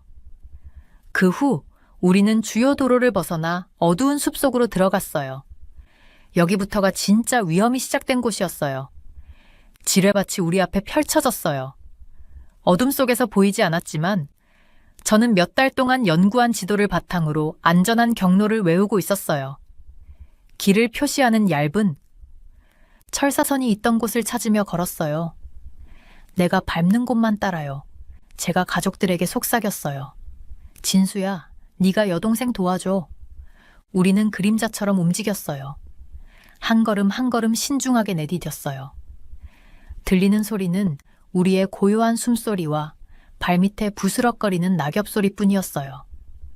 몇 분마다 우리는 멈추어서 멀리서 들리는 목소리나 차량 소리에 귀 기울였어요. 심장이 뛰었지만 우리는 계속 앞으로 나아갔어요. 강에 도착했을 때 제 심장은 무너졌어요. 제가 미리 준비해둔 작은 배가 보이지 않았어요. 검은 물이 빠르고 차갑게 흐르고 있었고 어둠 속에서 지혜의 얼굴이 실망으로 가라앉는 것이 보였어요. 하지만 우리는 돌아갈 수 없었어요. 각자 제가 물에 옮겨줄게요. 제가 외투를 벗으며 말했어요. 물은 차가울 거지만 우리는 해낼 수 있어요. 저는 가족들의 얼굴을 바라보았어요. 두려워 보였지만 저를 완전히 믿고 있었어요. 그 믿음이 저에게 힘을 주었어요. 물이 처음 발에 닿을 때 1000개의 칼날처럼 차가웠어요. 예상보다 깊었고 가장 깊은 곳에서는 물이 가슴까지 차올랐어요. 저는 지혜를 먼저 옮기며 물살이 우리를 아래로 끌어내리려 하는 것을 이겨내야 했어요. 제 근육은 비명을 질렀지만 저는 발을 딛고 한 걸음 한 걸음 집중하며 물속에서 발을 고정하려 했어요. 지혜를 안전하게 건너 보낸 후 저는 다시 진수를 데려왔어요. 그는 떨고 있었지만 아무 소리 없이 저를 따랐어요. 마지막은 하준이었어요. 제 작은 딸은 제 목에 팔을 감고 있었고 그녀의 몸이 떨리고 있었어요. 눈을 감아 아가, 제가 속삭였어요. 금방 끝날 거예요. 하준을 무사히 건넌 뒤 제 팔과 다리는 마치 납덩이처럼 무거웠고 이빨은 멈추지 않고 덜덜 떨렸어요. 하지만 아직 쉴 수 없었어요. 우리는 여전히 중국의 안전한 집까지 가야 했어요. 젖은 외투를 다시 입고 가방을 챙긴 후 가족들을 바라봤어요. 그들은 흠뻑 젖고 떨고 있었지만 살아 있었어요. 자유로웠어요. 거의 다 왔어요. 제가 어두운 언덕을 가리키며 말했어요. 조금만 더 걸으면 안전해요. 저는 하준의 손을 잡고 함께 새로운 삶을 향해 걸어갔어요. 우리가 알고 있던 모든 것을 뒤로 남기고서요. 밤은 아직 끝나지 않았고 앞으로도 많은 어려움이 기다리고 있었어요. 하지만 우리는 가장 힘든 부분을 넘겼어요. 우리는 국경을 넘었어요. 이제 우리는 더 이상 우리나라의 감옥에 갇혀 있지 않았어요. 우리는 자유로웠어요. 제가 서울을 처음 봤을 때 그 불빛에 눈을 뗄 수 없었어요. 밤새도록 꺼지지 않고 거리를 따뜻한 빛으로 채우는데 그 빛이 어둠을 덜 무섭게 만들어줬어요. 평양에서 살던 때는 해가 지면 그림자 속에서 살았기 때문에 서울의 모습은 정말 달랐어요. 공항에서 하나원까지 가는 길, 아이들이 차 창문에 얼굴을 대고 바깥을 바라봤어요. 그때 저는 딸에게 이렇게 말했어요. 봐, 하준아, 저 가게들은 하루 종일 열려 있어. 우리가 지나가는 밝은 가게들마다 음식이 가득한 걸 보고 하준이의 눈이 휘둥그레졌어요. 몇 달 동안 본 적이 없던 풍경이었죠. 하나원에서 처음 몇 주는 다시 걷는 법을 배우는 것 같았어요. 스마트폰을 사용하는 것부터 지하철을 타는 것까지 모든 게 새로웠어요. 선생님들은 인내심 있게 우리에게 ATM 기계를 사용하는 법도 가르쳐주고 은행 계좌를 여는 법이나 언제든 병원에 가는 방법처럼 제가 한 번도 생각해 본 적 없는 것들에 대해서도 설명해 주셨어요. 가장 어려운 부분은 이 새로운 기술들을 배우는 게 아니었어요. 다시 신뢰하는 법을 배우는 게 더 어려웠어요. 북한에서는 항상 말을 조심하고 작은 행동 하나에도 신경을 써야 한다고 배웠거든요. 그래서 여기 와서 아무도 쳐다보지 않는데도 저도 모르게 뒤를 자꾸 돌아보게 됐어요. 지혜도 그걸 알아챘어요. 어느 날 저녁 하나원 작은 방에서 앉아 있을 때 지혜가 부드럽게 말했어요.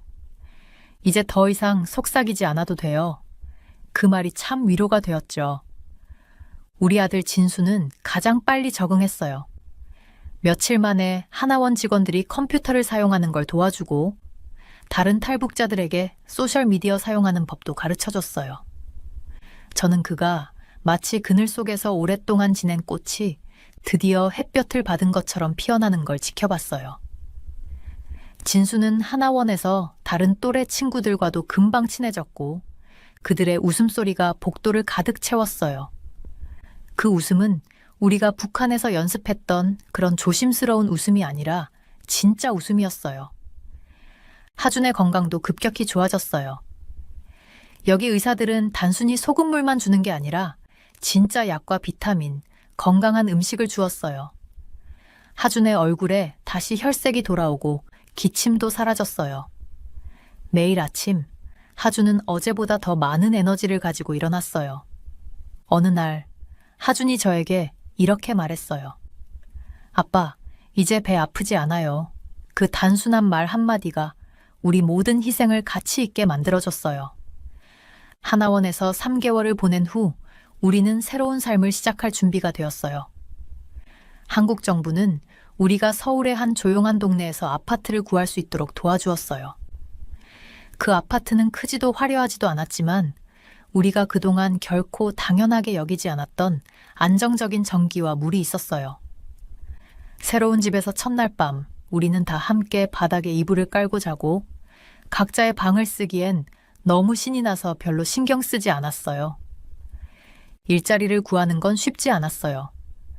제 북한 사투리는 저를 다르게 보이게 했고 여전히 몇몇 사람들은 편견을 가졌어요. 하지만 저는 운이 좋았어요. 한 무역 회사에서 저에게 기회를 주었거든요. 저는 중국어와 러시아어를 할 줄 알았기 때문에 그들이 저를 채용한 거였어요. 처음엔 주니어 자리에서 시작했지만 전혀 불만 없었어요. 매일 아침 저는 양복을 입고 지하철을 타고 출근했어요. 그 일상적인 모습이 정말 기적처럼 느껴졌어요. 지혜는 우리 모두를 놀라게 했어요. 다른 탈북자들을 돕는 상담사로서의 길을 찾았거든요. 그녀의 부드러운 성격과 이해심 많은 마음이 다른 사람들을 돕기에 딱 맞았어요. 어느 날 저녁 지혜가 말했어요. 이제 나는 정말 유용한 사람이 된 것 같아요. 이제는 그냥 살아가는 게 아니라 다른 사람들을 도우면서 살고 있어요. 아이들은 학교에 갔고 처음에는 제가 그들이 잘 적응할 수 있을지 걱정했어요. 한국의 교육 시스템은 그들이 아는 것과 너무 달랐거든요.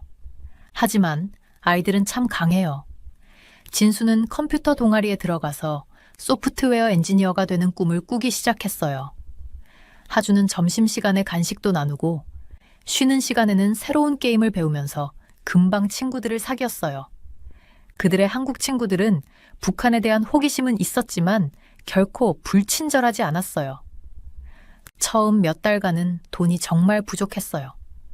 우리는 예산을 짜고 가격이 더 낮을 때 마감 시간에 시장에서 장을 보고 가능한 한 많은 원을 아끼려고 노력했어요. 하지만 배고프지는 않았고 전기가 끊길지 모른다는 걱정도 하지 않았어요. 아이들 신발을 새로 샀거나 처음으로 식당에 가거나 영화관에 가는 그런 작은 승리들이 마치 축하하는 것처럼 기뻤어요. 어느 날 밤 저는 작은 발코니에 서서 서울의 불빛을 바라보았어요. 평양에서 창밖을 바라보던 것처럼요. 하지만 이제는 갇혀있는 느낌이 아니었어요. 그 불빛은 단순히 밝은 게 아니라 우리 앞에 펼쳐질 모든 가능성에 대한 약속 같았어요. 우리는 더 이상 그림자 속에서 살아가는 게 아니었어요. 우리는 이제 드디어 빛 속에서 살아가는 법을 배우고 있었어요. 서울 아파트 창문을 통해 아침 해가 쏟아져 들어와요. 평양에서 보던 회색 풍경과는 정말 다른 풍경이에요. 오늘은 우리가 한국에 온 지 1년이 되는 날이에요. 아침 커피를 마시면서 이건 고향에서 먹던 옥수수 커피 대신 진짜 커피예요. 얼마나 많은 것이 달라졌는지 생각해봐요. 제 새 직장은 강남에 있는 반짝이는 빌딩 15층에 있어요. 매일 아침 저는 수천 명의 사람들과 함께 지하철을 타고 출근해요. 이곳 사람들은 자신이 원하는 삶의 길을 자유롭게 선택할 수 있어요. 누가 어디로 가는지, 무엇을 하는지 지켜보지 않아요. 누구도 정부에 자신의 이동 경로를 보고하지 않아요. 처음 서울에서 지하철을 탔을 때 사람들이 자유롭게 휴대폰을 사용하고 사진을 찍고 자신의 삶에 대해 공개적으로 이야기하는 걸 보고 깜짝 놀랐어요. 어제 하준이가 학교에서 신나서 돌아왔어요. 수학 시험에서 가장 높은 점수를 받았다고 너무 자랑스러워했어요. 그녀의 뺨은 건강하게 붉어져 있었어요. 북한에서 알아있던 창백하고 병약한 아이와는 전혀 다른 모습이에요. 여기서 먹는 좋은 음식과 약이 그녀를 강하게 만들었어요. 하준이가 이제 저를 안을 때 그녀의 작은 몸에서 에너지가 느껴져요. 아빠, 공원에 가서 축하할 수 있을까요? 하고 말했어요. 이렇게 우리는 그냥 외출을 결심할 수 있었어요. 허락도 필요 없고 경비원이 우리 서류를 확인할 일도 없었어요. 진수는 새로운 학교에서 잘 적응하고 있어요. 처음엔 다른 교육 방식과 첨단 기술에 힘들어했어요. 북한에서는 컴퓨터가 거의 없었고 있었던 컴퓨터도 오래되고 느렸어요. 이제 진수는 태블릿을 들고 수업에 가고 소프트웨어 엔지니어가 되고 싶다고 얘기해요. 지난주에는 자신이 만든 간단한 게임을 보여줬어요. 그가 그것이 어떻게 작동하는지 설명할 때 제 얼굴이 빛나는 걸 보았어요. 그가 사용하는 영어 단어들, 프로그래밍, 디버깅 같은 것들을 아직 배우고 있는 중이에요. 저의 아내 지혜는 북한 탈북자들을 위한 상담사로서 자신의 소명을 찾았어요. 그녀는 커뮤니티 센터에서 새로 온 사람들이 한국에 잘 적응하도록 도와주고 있어요. 때때로 그녀가 집에 오면 우리 처음 날들을 떠올리게 하는 이야기들을 해요. 완전히 채워진 슈퍼마켓에 놀라거나 모든 구석에 있는 커피숍에 혼란스러워하거나 옷가게에서 선택의 폭에 압도당하는 사람들에 대한 이야기예요. 그들의 눈빛이 우리와 똑같아요. 그녀가 말해요. 꿈속에 들어온 것처럼요. 지난 주말에는 가족과 함께 설악산으로 여행을 갔어요. 북한에서는 이런 여행을 가려면 끝없이 허가증을 받아야 했어요. 여기서는 그냥 차를 싸서 드라이브를 갔어요. 사는 고향에서 보던 것과 비슷했지만 한 가지 큰 차이가 있었어요. 우리는 가고 싶은 곳 어디든 갈 수 있었고 어떤 길이든 선택할 수 있었어요. 제한구역도 없고 군사 검문소도 없고 우리의 모든 움직임을 지켜보는 군인도 없었어요. 설악산 정상에서 우리는 함께 앉아 지혜가 싸온 김밥을 먹었어요. 하준이는 머리 위로 지나가는 비행기를 가리키며 말했어요. 비행기의 꼬리 자국이 파란 하늘에 하얀 선을 그리며 지나가고 있었어요. 북한에서는 이런 장면을 보면 우리는 긴장했을 거예요. 스파이 비행기였을까? 폭격기였을까? 그런데 여기서는 그저 사람들을 원하는 곳으로 실어 나르는 여객기일 뿐이에요. 진수는 스마트폰으로 사진을 찍었어요. 수백 장이나요. 북한에서는 카메라가 엄격하게 통제되었고 대부분의 사진에는 우리의 지도자들의 초상화가 포함되어야 했어요. 그런데 여기서는 그는 무엇이든 자유롭게 찍을 수 있어요. 산, 절, 우리 가족의 재미있는 표정들, 우리가 먹는 음식들. 이런 간단한 자유들이 여전히 저를 놀라게 해요. 가끔 밤에 저는 여전히 식은땀을 흘리며 깨어나요. 우리가 북한에 돌아간 것 같다고 느껴져요. 그 두려움은 쉽게 사라지지 않아요. 너무 오랫동안 뼛속에 살아 있었거든요. 하지만 그럴 때면 에어컨이 부드럽게 돌아가는 소리를 듣고 부드러운 매트리스 아래에서 잠을 자고 있다는 걸 느끼면서 우리는 지금 어디에 있는지 기억해요. 서울의 반짝이는 스카이라인을 바라보며 수많은 불빛들이 별처럼 반짝이는 걸 보고 우리가 올바른 선택을 했다는 걸 알아요. 가장 큰 변화는 물리적인 것들, 가득 찬 냉장고, 따뜻한 아파트, 현대적인 편리함이 아니에요. 그것은 우리 내부에서 느끼는 변화예요. 이제 우리는 더 똑바로 걸어요. 우리는 마음껏 생각을 말해요. 우리는 더 큰 꿈을 꿔요. 지혜는 영어를 배우고 있고 하준이는 의사가 되고 싶어하고 진수는 언젠가 자신의 기술 회사를 만들겠다고 말해요. 그리고 저요? 저는 자유가 단지 원하는 곳에 가거나 생각을 말하는 것이 아니라 진정한 내가 되는 것임을 배우고 있어요. 어젯밤 우리가 저녁 테이블에 앉아 지혜가 만든 부대찌개를 먹으면서 저는 가족의 얼굴을 진지하게 바라봤어요. 그들은 정말 편안하고 행복하고 북한에서 우리가 느꼈던 끊임없는 긴장감에서 벗어나 자유로웠어요. 하준이는 학교 친구에 대해 재미있는 이야기를 하고 있었고 진수는 최신 컴퓨터 프로젝트에 대해 설명하고 있었어요. 지혜는 두 사람을 보고 웃고 있었어요. 이게 바로 자유의 의미구나 생각했어요. 함께 있고 우리 자신이 될 수 있는 간단한 기쁨, 살아있다는 것. 우리는 여전히 도전이 있어요. 새로운 기술을 배우고 문화적인 참조를 이해하고 한국어 억양을 익히는데 시간이 걸려요. 하지만 이런 도전들은 좋은 도전이에요. 생존의 도전이 아니라 성장의 도전이죠. 매일 우리는 새로운 것을 배우고 다른 것을 시도하고 새로운 삶을 향해 또 한 걸음 나아가고 있어요.